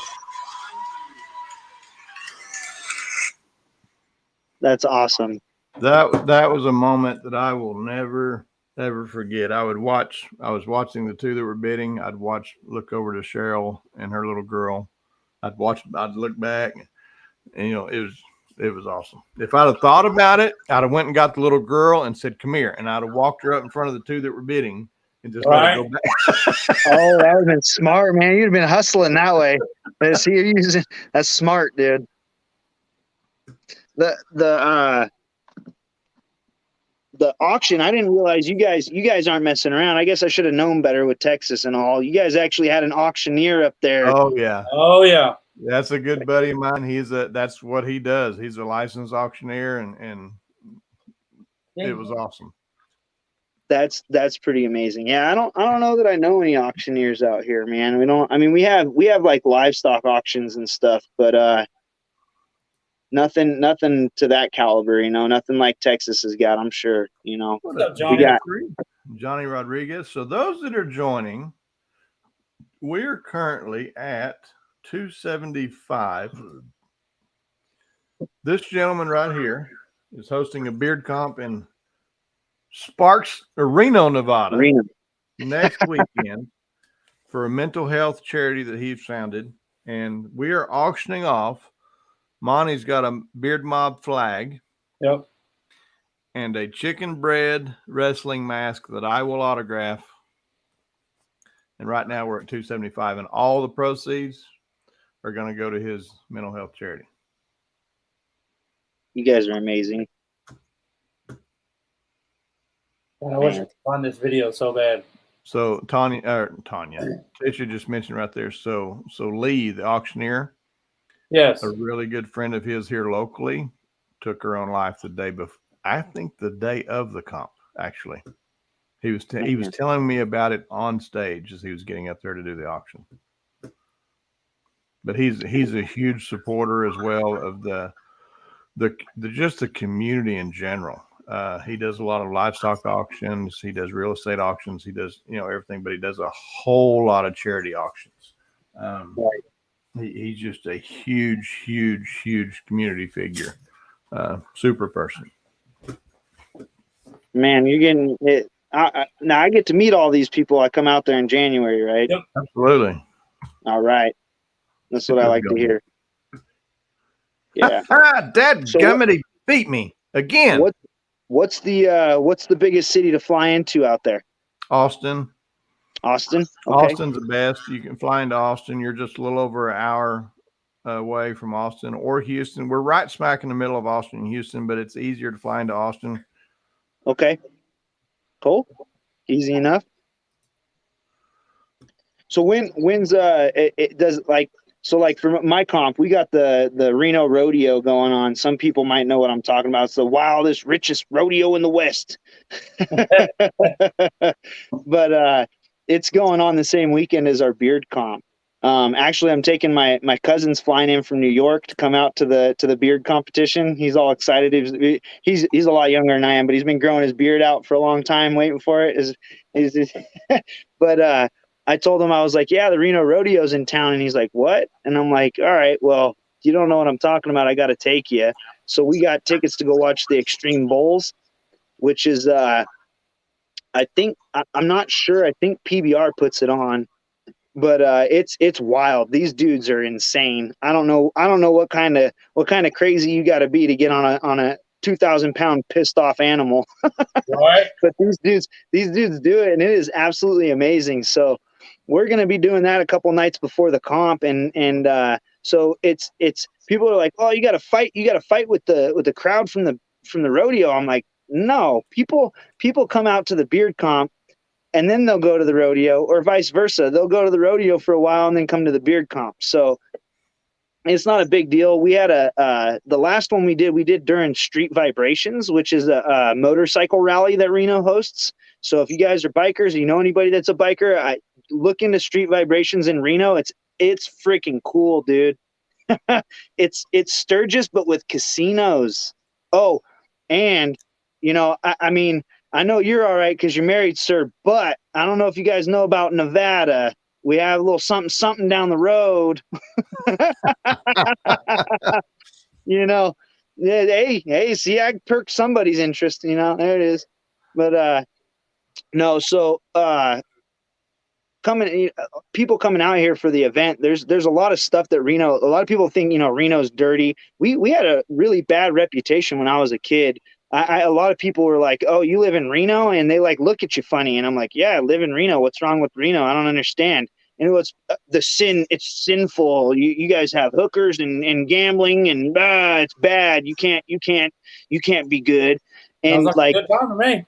Yeah, right. So my English teacher, my 9th grade English teacher, I'll never forget this. She told me a story about how her husband, her husband's family wouldn't accept her because she was from Reno, Nevada. Because she was from Reno, and Reno is a sinful place, and there's uber religious, which I can respect that, but I was blown away when she told the story. It was like the first thing she told us when we got into her class, and it was kind of like her class was all about learning about like how to socialization and stuff like that. Like we read Lord of the Flies and all that stuff in her class, so it was kind of learn about how society can be towards people. And it blew my mind when she told me that story. And then a lot of stuff started making sense for me. I'm like, that's why people look at me crooked when I tell them where I'm from, man. They don't like that I'm from Nevada. They're like, oh, you're from Nevada? Oh, well, Las Vegas is Sin City for a reason, boys. Right. Wow. It's right there. So I did a little test. Every time I bid, it would show Talking Beards before, because I'm obviously on Tish's page, the Craft Whisker Club part. But every time I bid, it would show Talking Beards and then Talking Beards YouTube and then Craft Whisker. But it would always show Talking Beards. I'm like, shit, he's outbidding me. And I'm like, that's too coincidental. So I did the 376. You. Yeah, that's me. That's you. So, Chris, if you got a minute, old time's sake, I'd kind of like to share this.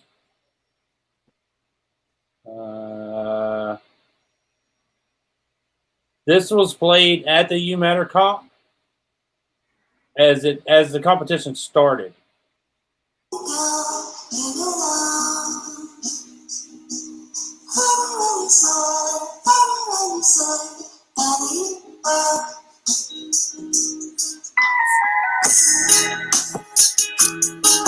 That's Jake right there that shaved his stash too.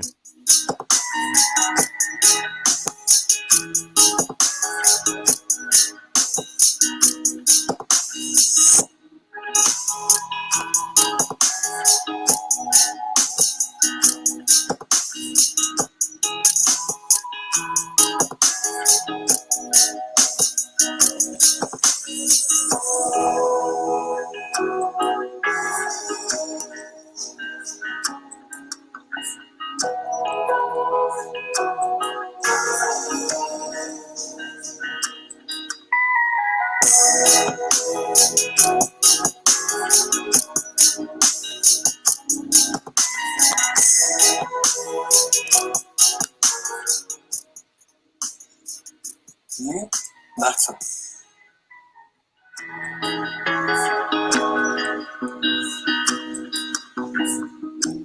And I'll stop it for a second.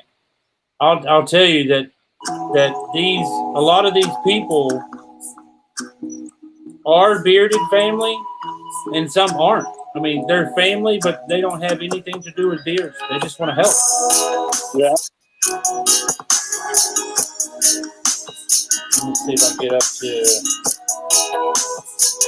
This was the crowd favorite, of course. Stop right there. Uh-oh. Go back. I already know what you're going to say. Let me find them.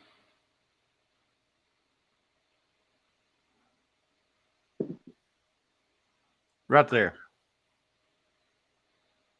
Those two got married wearing their You Matter t-shirts. Yep. That's awesome. That was amazing to see. That's cool. That's freaking cool, man. I can dig that. You matter. That's from our friends over in England. That he even got his kid involved.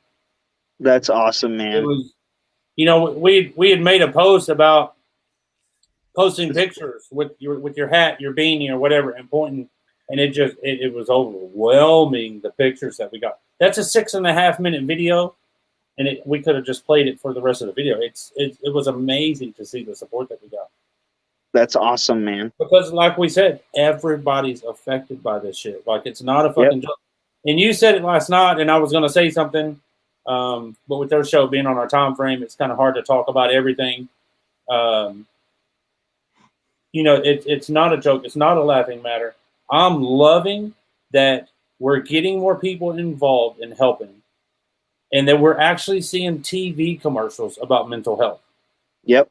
To me, that's something's working. Something's working. Yes, sir. I don't know if we've wakened people up, or if we've opened the door for them to open up to whoever. It's and we've also said it before. Being the men that we are, we were raised. You don't cry. You don't show weakness. Yeah. Yeah. Fuck all that. Nah. Yeah. Fuck all that. No. I get the urge to cry. I'm gonna tell you right now. I'm gonna bust out in tears. Like, I got no problem. I'm not even gonna lie to you. I had a little bit of a break myself today, man. I had a tough situation, and I had to let myself leak a little bit. And you know what? I felt better afterwards. Yeah. It was amazing. And then look where you're at now. Yep. It all happens for a reason. Absolutely. There's no rhyme or reason, but everything happens. It's got purpose. There's purpose behind it for sure. And my son comes home yesterday. Yeah, he's 19. So he goes, so tells my wife and I were in the kitchen. He goes, I got something I got to tell you. We're like, shit, he's got a girl pregnant. He goes, I got fired today. I go, okay, cool. Okay. And he's all upset about it, man. Right. Damn you guys.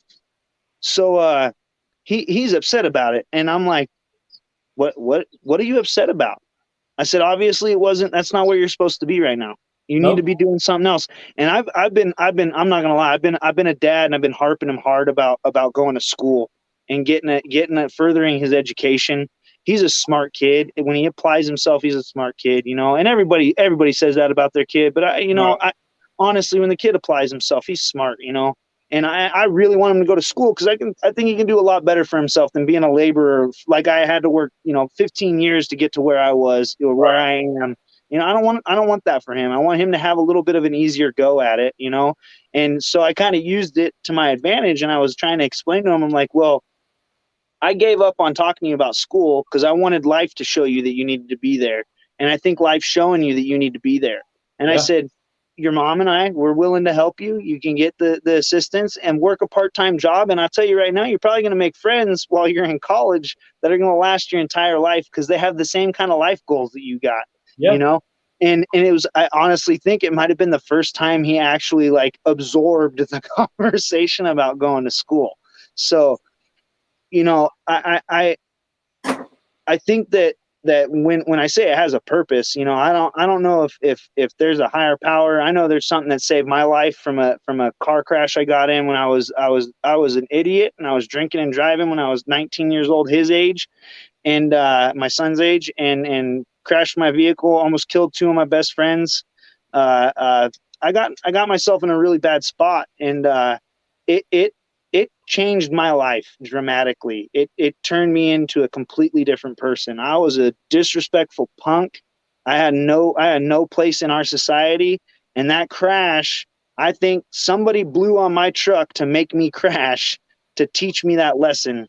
And whoever it was, whatever it was, I don't know. I don't pretend to know, but I appreciate it, and I needed it really bad. And ever since then, people are like, well, you talk about your crash and you laugh about it and you smile when you talk about it. And I'm like, because it's the best thing. It's the best, worst thing that's happened to me in my life outside of cancer. I'm also a cancer survivor. That also, I tell people all the time, you don't understand when somebody says the sky is a different shade of blue, or you smell things different. It is not a joke. after you have something threaten your life that intense, you can smell blue. You know what I mean? The sky is a little bit different. It looks a little bit more amazing. And one of the most amazing feelings I had in the world was being told you have cancer at 23 years old. And then the second most amazing feeling was being told the cancer's gone, you're okay. I mean, I'm 13 years removed, 14. I don't know. I don't even know anymore. I'm over a decade and a half away from it, and it's still. I tell people all the time I have the best worst luck ever. Right. I'm the guy that's gonna wreck a truck with a DUI, but I'm not gonna kill my friends. I'm gonna have the most pivotal learning moment of my life, and then I'm gonna have another humbling experience with cancer, teaching me that you can die, dude. You really can, like multiple ways, you know, and you need to appreciate this gift you have, and you need to do something with it. And You're I think not done. right. And I think that's a big fire that I have with what I do and why I do what I do. I've seen the Reaper. I've seen him point his finger at me, and both times I've asked respectfully, please not now. And he's been kind enough, so I feel like I owe it to him to make sure that I make up for that, you know. So you know, that's a little deeper than I wanted to get, but you know, that's some real shit about me, man. You know, that's who I am. I wear those scars. I'm happy about those scars as much as it bothers people. But if I can get one person to not drink and drive, if I can get one person to come get that hug instead of taking their life, then I'll cry on a podcast and I'll tell people my story. We don't mind at all. So I absolutely believe there's a higher power, and I absolutely Amen. believe he's got bigger plans for you, and he wasn't done with you either time. He's not done. And I think it's coming to fruition, the plans that he's got for you, and the impact that you can have on others. Chris, I don't know if you see that we're up to $425 so far. That's amazing, and I see that's one of your biggest sponsors right there as well. Am I wrong? No, you are not. Yeah. Both of those. Man, yeah. Damn it! You get it. 450. Here we go. It's crazy. You know, you had your car accident. What's up, Boo? That's my other co-founder. His brother, Boo. I had a boating accident. They found me floating in the water. I spent 4 days in the hospital. I got no complications. It's how? crazy. Right? How? He's not done. He's not done. No. He's not done. No. And what was ironic is when I drowned, I woke up in the back of the ambulance with the worst case of cottonmouth. Like, I wanted something to drink so fucking bad. And they wouldn't let me drink anything. It's I guess not. Hold on now. My dad was he was in the Coast Guard, and there's something to that. There's some scientific stuff to that, dude. I want to say I know what I'm thinking of, but I don't know exactly. I don't want to look like a fool and say the wrong thing, but I want to say there's something about when you drown, you're real thirsty. Something about like when you have an attempted drowning, you get really thirsty, and I don't know what it's about. Somebody could probably, I don't know, somebody out there's got Google. Right. Help us out. So I'll tell you the quick story. When I was in when they finally got me back to the hospital, the buddy of mine that was in the boat with me, thank God we both survived. He's no longer with us now, but we both survived. And by the time he got there, I had this mask on my face that was like clamped to my face, and any kind of inclination of an inhale, it just forced oxygen, and I mean, like forced the oxygen.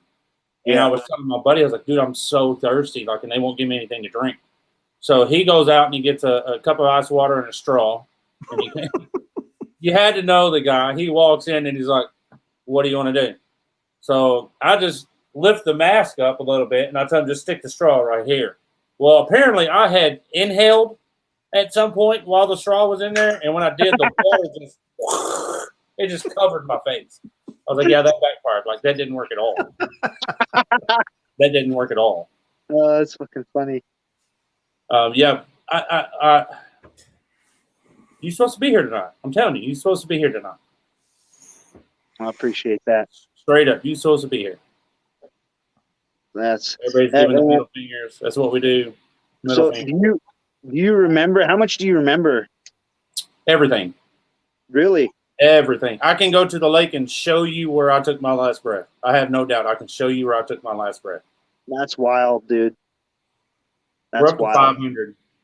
Holy. Man. I can remember the boat ride. It was 10 o'clock at night. We had been drinking, but we weren't even buzzed yet. And we had friends coming to the same lake to fish.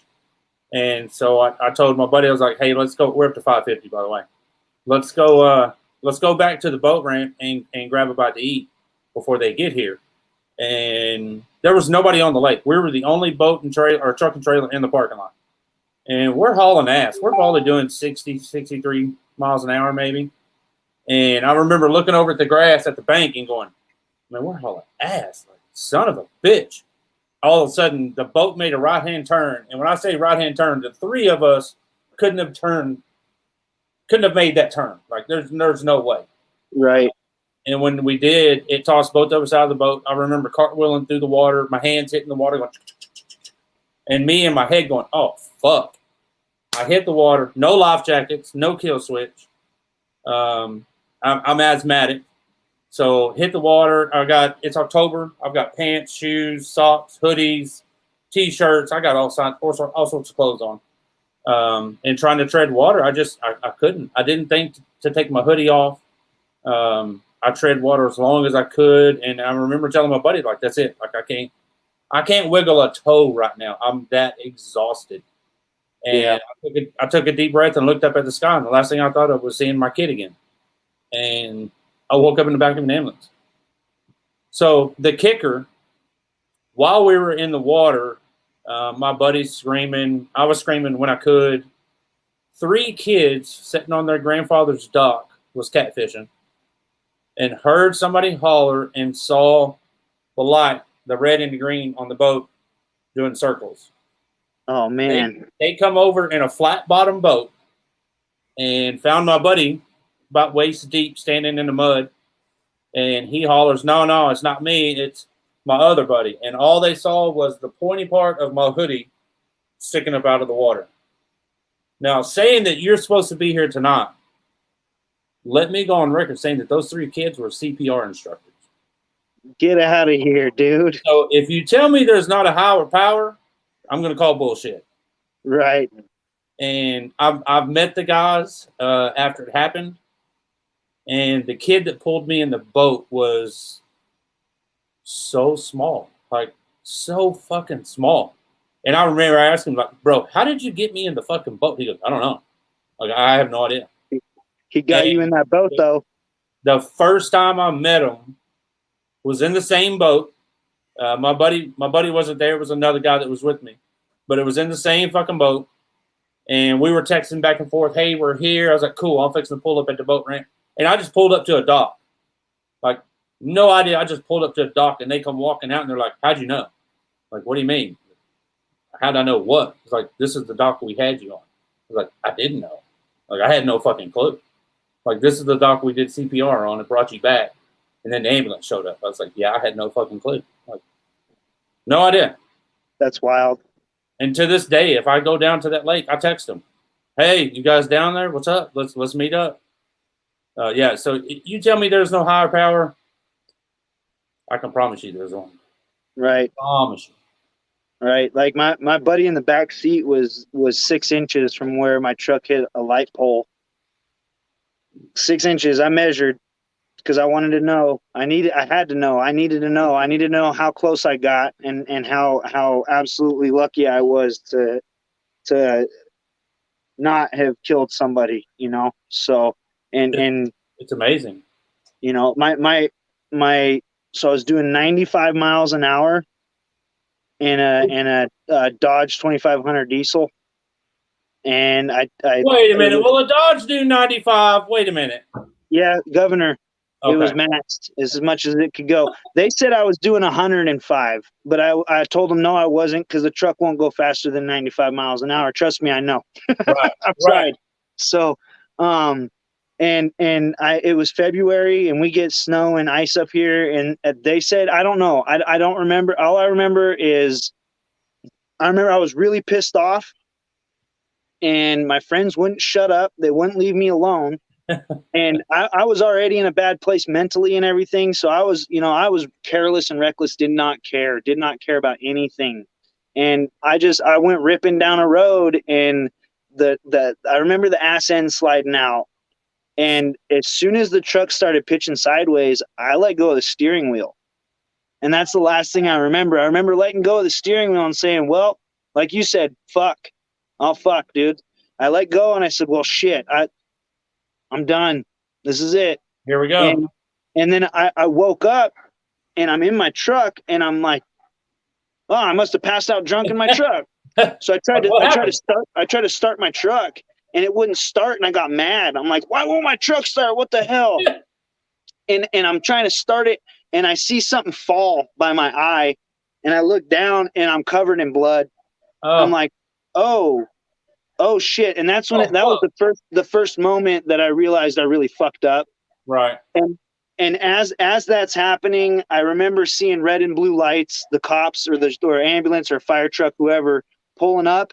I don't have any memory from that point until I have like a flash of a memory being like dragged from my truck to the cop car, not very politely, which I didn't deserve, or I didn't deserve to be treated politely. So I'm okay with it. I'm totally fine. I support law enforcement through and through. You drag me if I need to be dragged, man. I deserved it. So anyway, they took me to the cop car.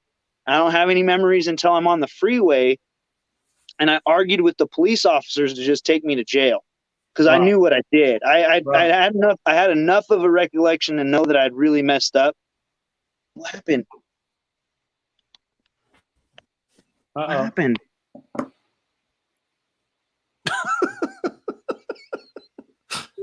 And he froze.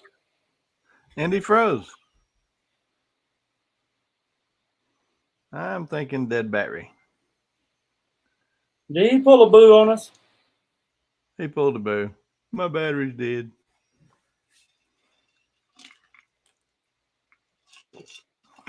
I can tell you now, Andrew has hit me up about the crayons patches. He said, you better get in while you can. They're going fast.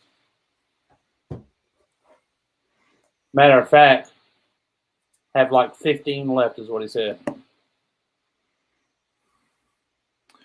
There's Boo. Let's see. And it was. What's up, Boo? Boo, are you going to grace us with your presence tonight? Somebody's done in his pajamas. He what? He's done in his pajamas. Oh, well, yeah, you know he is. You know he is.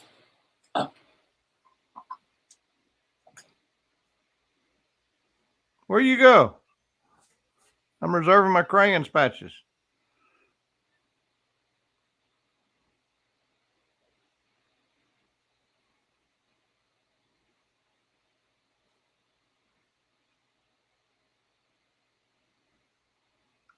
He gone. Why would he just do that? He had to go empty his depends. So everybody, if you haven't done it already, comment # you matter. You'll be entered for the drawing at the end of the show, which is going to be, and he's back. You matters, Honest Amish gift pack minus the hat, but it'll be a You Matter hat. And then what was the other stuff? You Matter swag, Honest Amish combo. Yeah. And that was it. Okay. And then for the auction, what we're doing, Chris that just left us. So he's got his comp coming up next weekend in Reno, Nevada. And we are auctioning off a chicken bread wrestling mask that I will autograph. And Monty has a Beard Mobb flag. And all proceeds are going to go to his mental health charity. And currently Jeff Ray is winning the auction at $550. Shout out to Jeff Ray. What's up, Jeff? Jeff done got good at this bowl and man, coochie hootery boards or whatever the hell you call them. Exactly. Yeah. Huh? He did not say that. Yeah. The Coochahootery board. Coochahootery. That was hilarious. I was not ready for that. If you need a unique, very personalized gift for someone, hit up Mr. Jeff Ray. He can do you a commissioned bowl or a Coochahootery board or anything to that effect.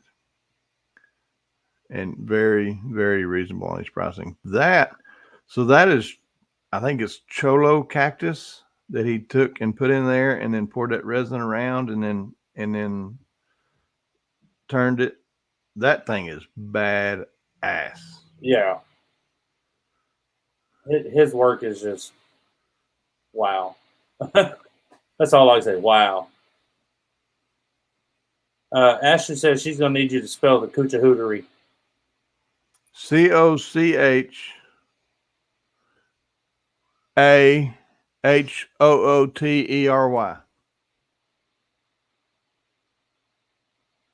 That's Coochie Hottery. Yeah, that's Coochie Hottery. Yeah. Oh, Jeff said that bowl is still available. Coochie Hottery is an infection. Oh, the wife was trying to be all proper. Yes. Yeah, that bowl that Monty just showed. So that would be a killer Father's Day gift for somebody. And Jeff, oh, man. I think I remember you telling me the price, but tell us what that is. I don't remember. Of course, that wouldn't include shipping. I don't want to say a price, and that wasn't it. Right. But absolutely unique, one of a kind. He does some killer stuff. There's one of them Coochahootery boards. Coochahootery board right there. Like, there it is. What? Coochahootery board. $100. Oh shit! I thought it was more than that. $100 for that bowl. That's not bad. No, that does not include shipping. Yes, that's just the bowl. And if you want it, you better commit to it quick because he's going to a show this weekend. Yep. To sell some stuff, and that bowl will not last. So Jeff's at 550 currently. He's at 550. We're at 21 entries on the giveaway. Nice. Very nice. Johnny, where you at? You done? Tanya's probably done got up and cut him off. Up. 575. Never mind. Tanya went to bed. Yeah. He's back. He's back. My phone died. Sorry, gentlemen. We knew it. We knew it. What we thought. Yeah, so I'll finish real quick, man. So I'm driving in the cop car, the back of the cop car, and I'm telling him to take me to jail. And the cop's like, dude, I can't take you to jail. You're going to the hospital. And I'm like, no, I'm fine, dude. Just take me to jail. I'm fine. I'm talking to you. I'm in the back of the car. I'm okay. Take me to jail. He's like, no, dude, you're going to the hospital. And he takes me to the hospital, and I've got a laceration on my eye that's, I don't know, 1.5 inches, something like that. And it's gushing blood. He can see the bone and stuff. He's like, and I'm arguing with him, and he's like, look, man. And he moves the mirror. And I'm like, oh, all right. Yeah. Take me to the hospital then. So next memory I have, I'm handcuffed to a gurney in the ER, and both of my friends are screaming next to me. Like one of them screaming in pain, and the other one's being a drunk butthole to the ER nurses, talking about I don't want help, blah blah blah. So I yell at him. I'm like, shut up and let him help you. And he stops and lets him help him. Next thing I know, and this is important, I want everybody to pay attention to this because like the doctors and nurses take an oath to help people. That oath only goes so far. If you fuck up and you get yourself in a situation like that, they're not going to be nice to you, and they shouldn't be. And no. They took a cleaning syringe and put it on the laceration on my eye, and just lit me up. Like it was insane. I was well past the legal limit, and I felt every bit of that cleaning. Right. And she looked at me and she said, "You made a really stupid mistake and you're so lucky you didn't kill someone." And she walks away from me, and that haunts me to this day. Okay. Yep. I go to jail. I get to jail, and there's two really attractive jail ladies there. Okay. And they're messing with me. They're telling me all kinds of stuff like, "Oh, you're cute," and this and that. They were doing it on purpose. I'm setting this down so it stops bouncing.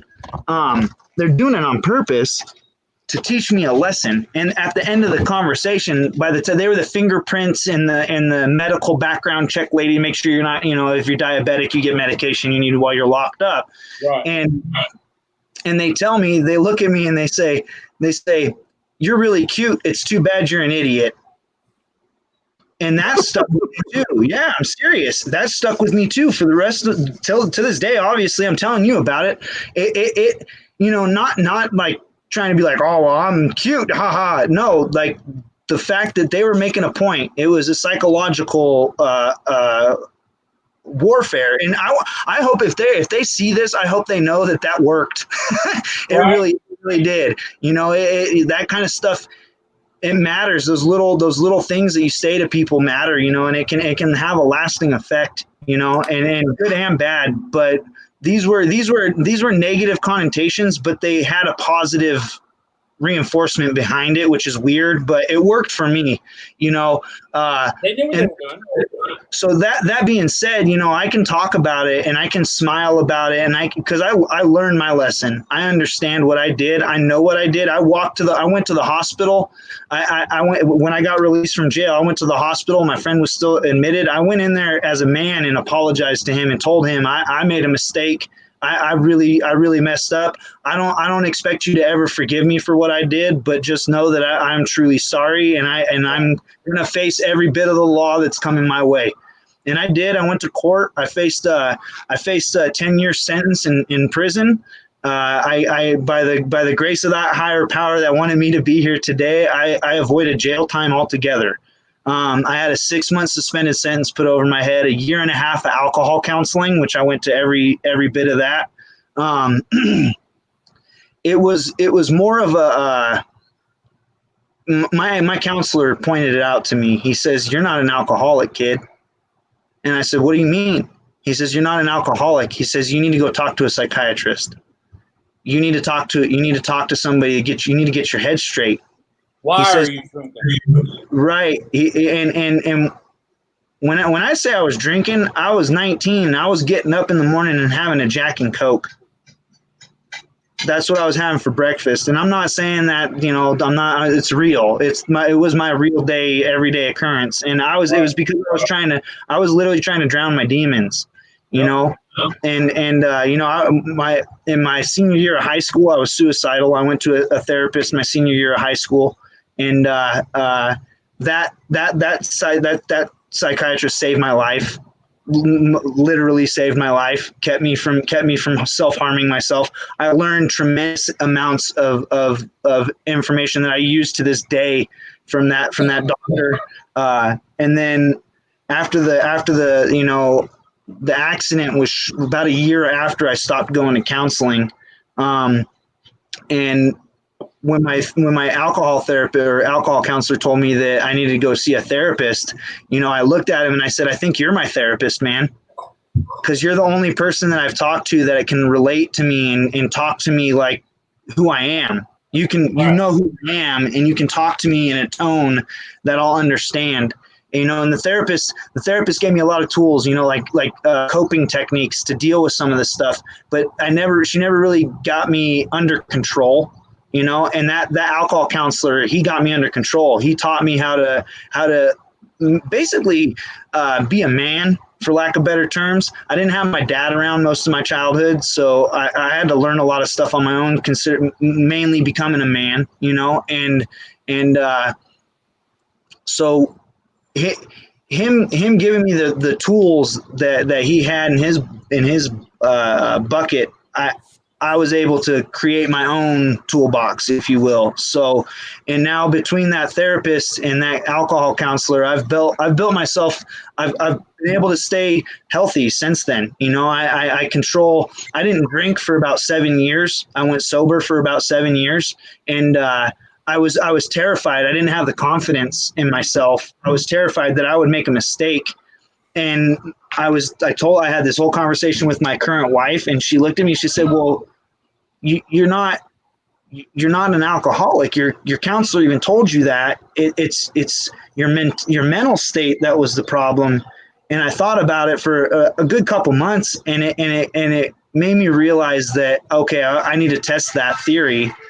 So I tested the theory, and I realized through also her support that I don't need to be afraid of myself. I can be an adult. I can be a human. It's okay to do these things. I just have to recognize when it's a problem. And having that mental state really has changed my life. My wife has done more for me in the past couple of years than, I don't know, man. I know you guys, I know you talk about your wife a lot. And that to me, I think, there's a saying, behind every man is a stronger woman, or behind every strong man is a stronger woman. I wholeheartedly believe that. If it wasn't for my wife, I don't know where I'd be right now. I might be down a negative path in my life, man. I met her. We've known each other since we were 8 years old, and got separated through got separated through just life, and then we both got separated, and I was posting a lot of self positivity stuff on social media, because I was trying to get myself out of my own funk. And I was, a lot of accept your demons for what they are, move past your stuff, be positive, be healthy. And she was really feeding off of it. And she just sent me a message one day. She's like, "Hey, I know we haven't talked in a long time, but I really like the stuff you post, and it makes me happy. And next thing you know, we're going out on a date. And now here we are, years later with, a family and all that good stuff." So, said it a while ago. He wasn't done. No, it wasn't. She got pregnant at 16, and we were going to high school together, and it was like one of the last memories I had of her before she moved away. And we're in gym class, and you could tell she was pregnant. She wearing the hoodie, trying to hide it, but everybody knew she was pregnant. And one of my friends made a bad joke about it, and I told him, I said, "Hey man, that's a family friend of mine. I've known her since we were little kids. I'll whoop your ass. Don't disrespect her, dude. Like, I don't know what you think you're talking about, but that's not the one, dude." And I tell her that to this day. I still don't think she believes me, but I remember that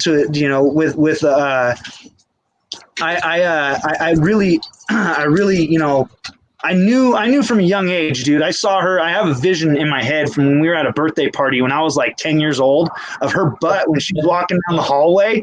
And I never forgot that, dude. And so I tell her about it all the time too. I don't think she believes me about that, but I'm telling you, it's the truth. And then, so anyway, the purpose of you're still supposed to be here. I think I needed her to get into my life to show me that I need that stability, and I deserve to be happy.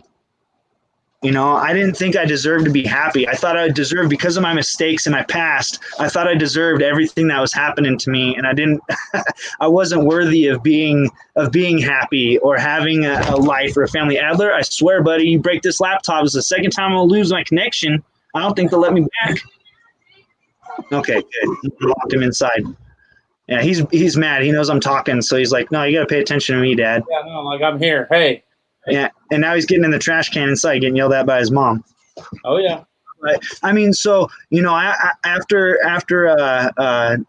she after school one day, I'm driving by her, and I see her walking her, I don't know, 8-9 months pregnant butt down the street, and I pull over to her, and I told you I was a punk. I was a bad kid. I really was. And I see her, and I'm like, "Hey baby, you want to go for a ride in the car? Bim, bim, I'll give you a ride home." She's like, "Hell no, dude, get gone. I don't want to get out of here." Good.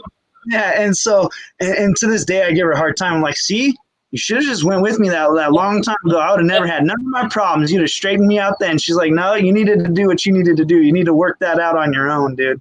So I'll tell you something that I've said forever. If you want to make God laugh, tell him your plan. Right. Exactly. Tell him your plan. He Yeah. gets a chuckle out of that every time. Right. And you have no idea how many people you've touched by telling that story Yes.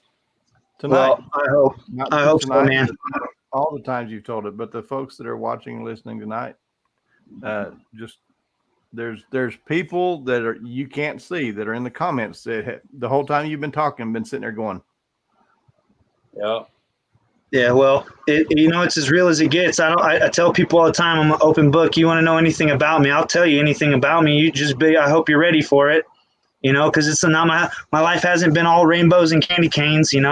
It's been a rough ride, but I wouldn't change a damn second of it, man. I loved every bit of it, the good and the bad.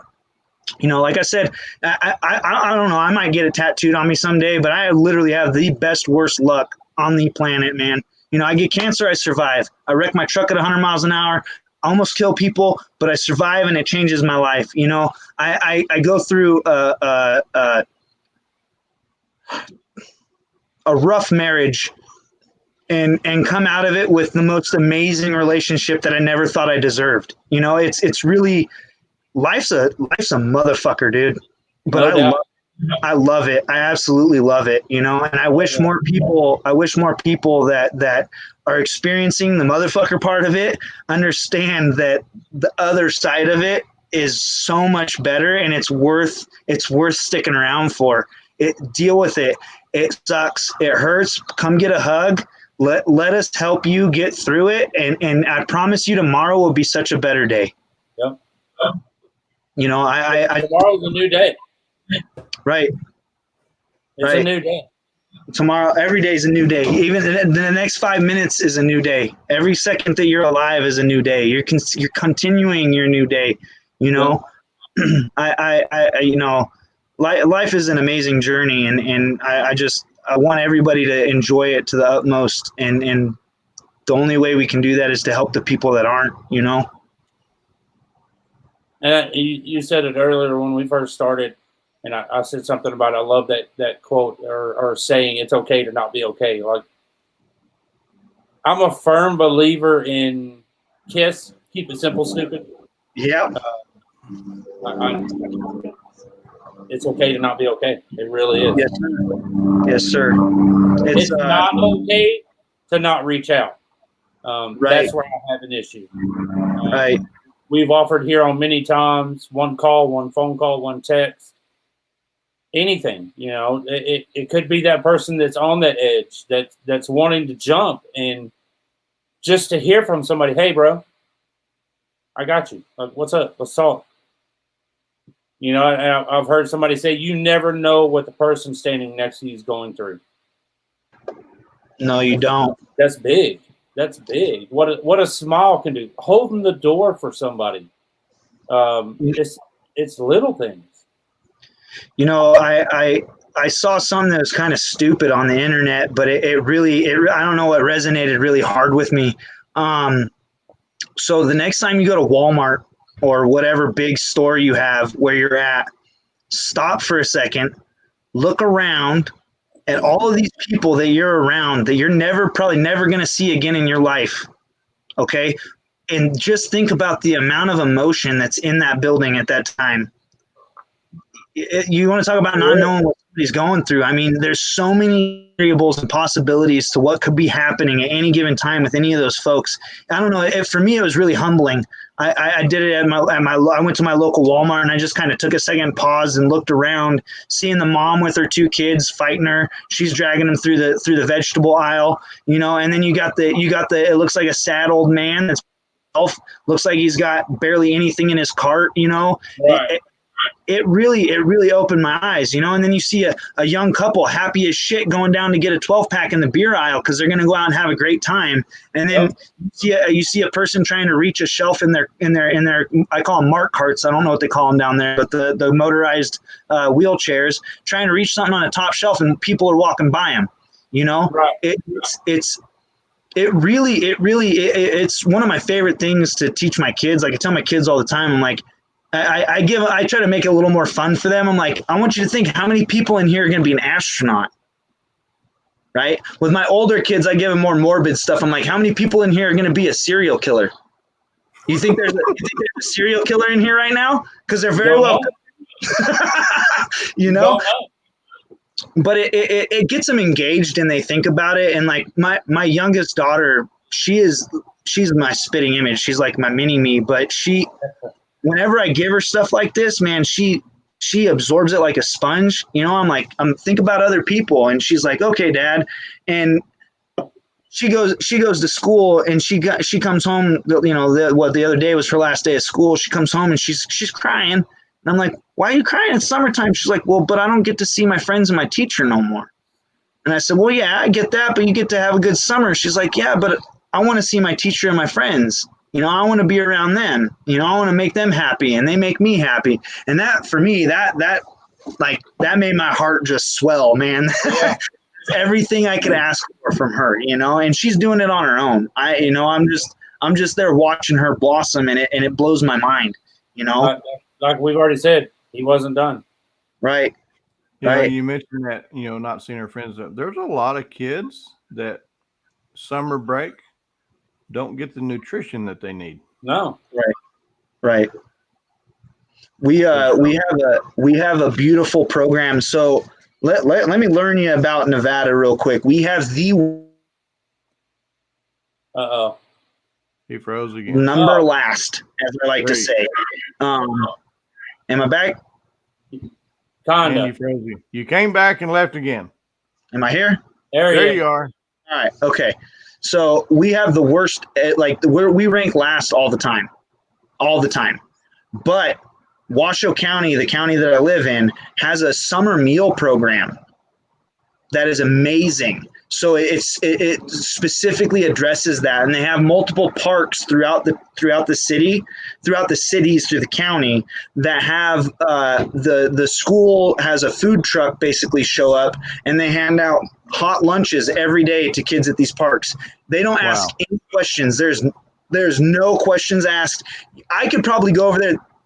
They'd probably give me a lunch if I asked for one, to be honest with you. That's how amazing it is. Like, I'll say our school system in Nevada really, really lacks when it comes to the education part, but when it comes to making sure that our kids are taken care of, they're really stepping up their game, you know. And that's, if you guys do any research about Washoe County, you'll know that I'm being real generous by giving them a compliment, you know what I mean? But what they're doing is quite honestly is probably saving some lives, because hunger is actually a driving cause to suicide, especially for older folks. Yeah. You brought this up, so I'm going to share a story that's a little dark, but it's we live in a small neighborhood, and down the street from us, there's a family that had a 14-year-old boy commit suicide over last summer break, and he left a note, and his note basically implied that because of the restrictions from the virus and the lack of being able to have that personal connection with his friends at school, he felt like he didn't exist, and so that loss in our neighborhood was huge. It's such a scar that shouldn't be there, and all it came down to was being acknowledged that he existed, basically, is really what that broke down to. And when we like my daughter talking about her friends at school and stuff like that, it makes me worried about the kids that are already in a dark place, and their friends at school were keeping them going because they had something to look forward to. But now they're stuck at home for 3 months, a month and a half, 2 months, however long school summer break is for some folks, you know, and there's no resources for them. There's nothing to help them out. You know, there's nothing to get them out of their house, to keep them going and keep them interacting with their friends and their peers. And especially if their parents aren't the best parents in the world. You know, that makes things so much harder, you know, and we have a program. It's actually one of our partners. It's called Safe Talk for Teens. And it's a local nonprofit in Reno that basically gives teens a place to have an outlet that is third party, doesn't have any affiliation with them, but can actually offer them help. Right. And I had no idea about it until I started my new job, and I just stumbled across them, and I walked in there and I said, hey, I really, really absolutely love what you're doing, and this is what we do. Would you like to be, a part of our event? And Joe DeFur was like, absolutely. He's the founder of Safe Talk for Teens. If you guys don't know about it, look into it. They have resources. You can get it. If you don't have something like that in your area, I'd be more than happy to send you pamphlets. They have phone numbers that you can call and get advice and help and all kinds of stuff like that. So if it's something that you guys would want or need or whatever, I'd be happy to share it with you. Also I have what we call crisis cards that I give out at our events. It's just basically a card with a bunch of information on it to give people the suicide hotline number and those types of things. But Joe's what he does is absolutely paramount in my opinion, because those dark times when kids don't have the interaction that they're used to, like I talked about the summer break, that stuff, it matters to have somewhere to turn. It really does, especially for kids. There needs to be more stuff. Kids get affected by things a lot differently than we do. Something that we might break off really, really damage a child. I was just going to say, I don't think that's a thought that would have ever crossed my mind that I'm gonna miss my friends. But the teachers and stuff, like, I don't feel a lot of kids get that nowadays. Or the school counselor. Think about that. The kid that was getting free sessions from their school counselor 3, 4, 5, maybe more times a week because that counselor saw that kid needed help, and now that kid has nothing. Yeah, nothing. For a month and a half. Inside their head, that's all they have. Yeah, exactly. They have their head and possibly an empty room and possibly an empty stomach, which brings me back to what I said earlier. Yeah. It's a driving factor in suicide. It's scary, you said earlier with the kid in your neighborhood, just acknowledgement. Yeah. I mean, when it came down to it, that's all he wanted. He just wanted to be acknowledged that he existed. And his parents aren't bad people. They're good people. They were extremely surprised by his suicide, and they had no idea they had no idea, and that could be argued, that well, it's on you to recognize that. But I mean, look at Robin Williams. I mean, the guy was one of the happiest, funniest people on the planet, and he took his own life. You know what I mean? He spent his life making other people happy and took his own life. There's no face to suicide. There's no face to it. That's why I absolutely love your logo. I think it's so perfect because there's no face. There's no face in your logo. All it is, you matter, and you goes to everybody. I absolutely. Everybody. I'm super jealous of your logo. I'm not gonna lie. It's super awesome. I love it. It's perfect. It really is, man. It's it's good stuff. And I can't tell you guys how much I truly appreciate you even giving me the time to talk and experience what you guys got going on. This stuff's amazing. We greatly appreciate you coming on and sharing your story and the things that you've said tonight. Just huge. And thank you for what you're doing.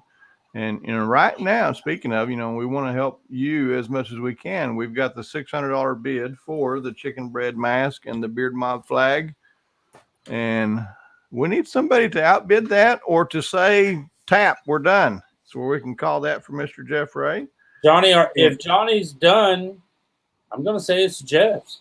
And then, Jeff's got an amazing beard. Look at that. I know. Yeah. That's a goatee? It's a half beard. All right, you want to say hi? Here you go. Say hi, dude. There you go. You happy? Famous? Hi, puppy. You get to be famous? Okay. So what's the PayPal for them to send, or anybody that wants to just donate? It's on the bottom of the screen. On the bottom of the screen. Yeah, if you go to our website, The Altruistic American, there's a PayPal link set up on there. Yep. So The Altruistic American is the website. Yeah, is there? How can I? Here, I'll put it in the comments for you. How about that? There you go. Yeah, Jeff is the instigator of partial beard my ass. Okay. I don't know. How do I comment on here? Can I comment? So Johnny, are you done? 600 going once. Let's do this. Tanya, is Johnny done?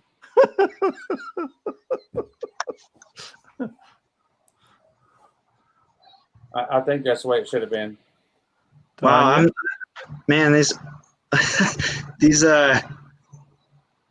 I'm glad I didn't have this open. Right? You would have got a waterworks from me. I'm gonna go ahead and close that down. I can't.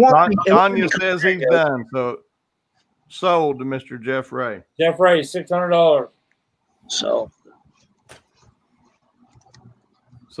Chris, tell me. this here in 2 hours and 31 minutes, we raised $600 for your charity. Yeah, you guys are amazing. I got me speechless. I truly appreciate the altruistic American at gmail.com or no, just the altruistic American. If you go to PayPal, just go to PayPal and put in the altruistic American, Jeff, and it'll pop up. Okay. Oh, okay. See, you know it better than I do. Across the bottom of the screen now, just put in that minus the # you matter in PayPal, and it'll come up. Okay.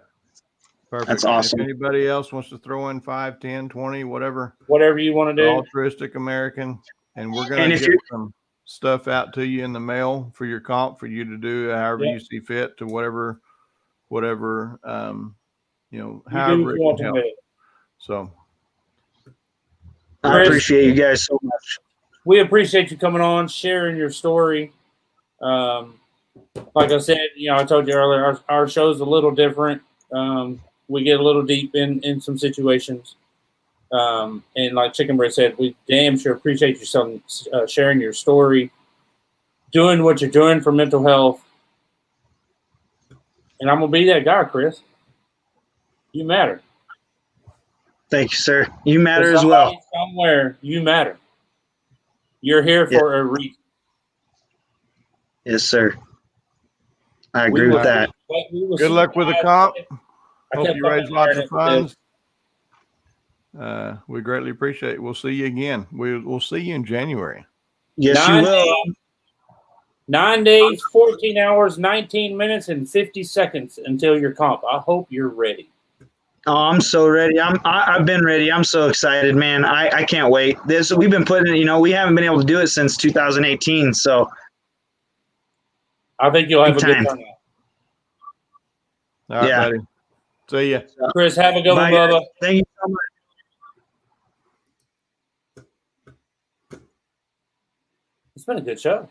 Been a really good show. It's been a good show. Been a really good show. So shall we do the giveaway? Oh yeah, I forgot about that. You forgot all about the giveaway. Let's do this. Don't go yet. Everybody's saying good night. Don't go yet. You might win. Yeah, like Tom last week. Yeah. They didn't know he won. What am I doing? Oh, wait. What are you doing? You're supposed to do the drawing. Here it is. Here it is. 21 entries. How many?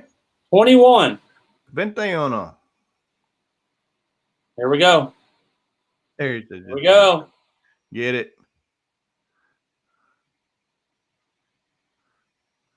Coconut. Coconut. Nice. Good job, Coconut. Sweet. I need to. Got it written down. I'll see Coconut in the morning, I'm sure. I don't know. I feel like these shows reach so many people. They reach us. I don't know. Yeah, and I think so. I missed it early. We didn't bring it up, but I think Stacy asked earlier how she can get a You Matter shirt. She did. Stacy messaged me, Shannon Clinkenbeard. Yes, Clinkenbeard, not Chicken Bread. Yeah, Chicken Bread is not my real name, and I will fix you up. Rig. I'm gonna tell you guys right now. With Coconut winning, that makes me happy. Coconut has done so much. So much. He's done so much, and I'm telling you guys now, y'all aren't ready for what he has coming. Oh, my Lord. Now, why you get to see and we don't? Oh, well, it's admin privileges. Really? Yeah, it's pretty fucking sick. I've got another trash bag full of cups, mugs coming, like this one here. I have a whole bag of those coming. We started out with 33 at one point, and we're out of those already. So I have another bag coming. There's more paintings coming. There's coat or hat racks coming. There's all kinds of shit. All kinds of shit. With that, Chicken Bread, you got anything? I'm good, brother. Anything you want to close with? You matter.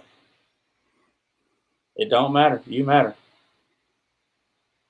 Whatever you're going through, somebody will talk to you. Somebody will talk to you. One message, one phone call, it doesn't matter. Like, reach out. And just like was mentioned on the page, it's sometimes hard for people to reach out. So if you have noticed the activities or behavior of somebody that you're, that's a little different, reach out to them. Yep. Love you, Chicken Wing. Love everybody watching. Love everybody that thought about watching. Love everybody. No hate. Oh! I know what I was gonna say. I watched a show this weekend, and okay. I don't by any way, shape, or form agree with everything they had to say. Wait a minute. You turned the TV on? Yes, I did. Okay. It was hot outside. Oh, okay. It was called Minimalism. It's on Netflix. And it's about these guys that, and I'm not any way, shape, or form telling you to do this, that these guys that were in corporate America and were not happy. And they, acquired all this stuff, and it's an interesting show. I mean, they quit their jobs and they live a minimalist lifestyle. Okay. And they're now traveling the country doing seminars and stuff. But what really got me, we go through life and we acquire all this stuff. Right. And they change their perception. Does this bring value to my life? Right. Period. But the thing that caught me the most was the very last statement. And we'll end on that. He said, love people, use things, not the other way around. Man.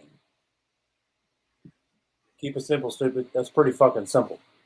That's pretty simple. Love people, not things. Love people, use things. Use things. Not the other way around. Yes. So it's called Minimalism. It's on Netflix. Check it out. Check it out. Always ask, do I want or do I need? That's a good one. Want one hand, shit in the other. That's what my daddy used to say. Mm-hmm. On that note, same bat time, same bat channel. See you fuckers next week. I'll talk to your ass in the morning.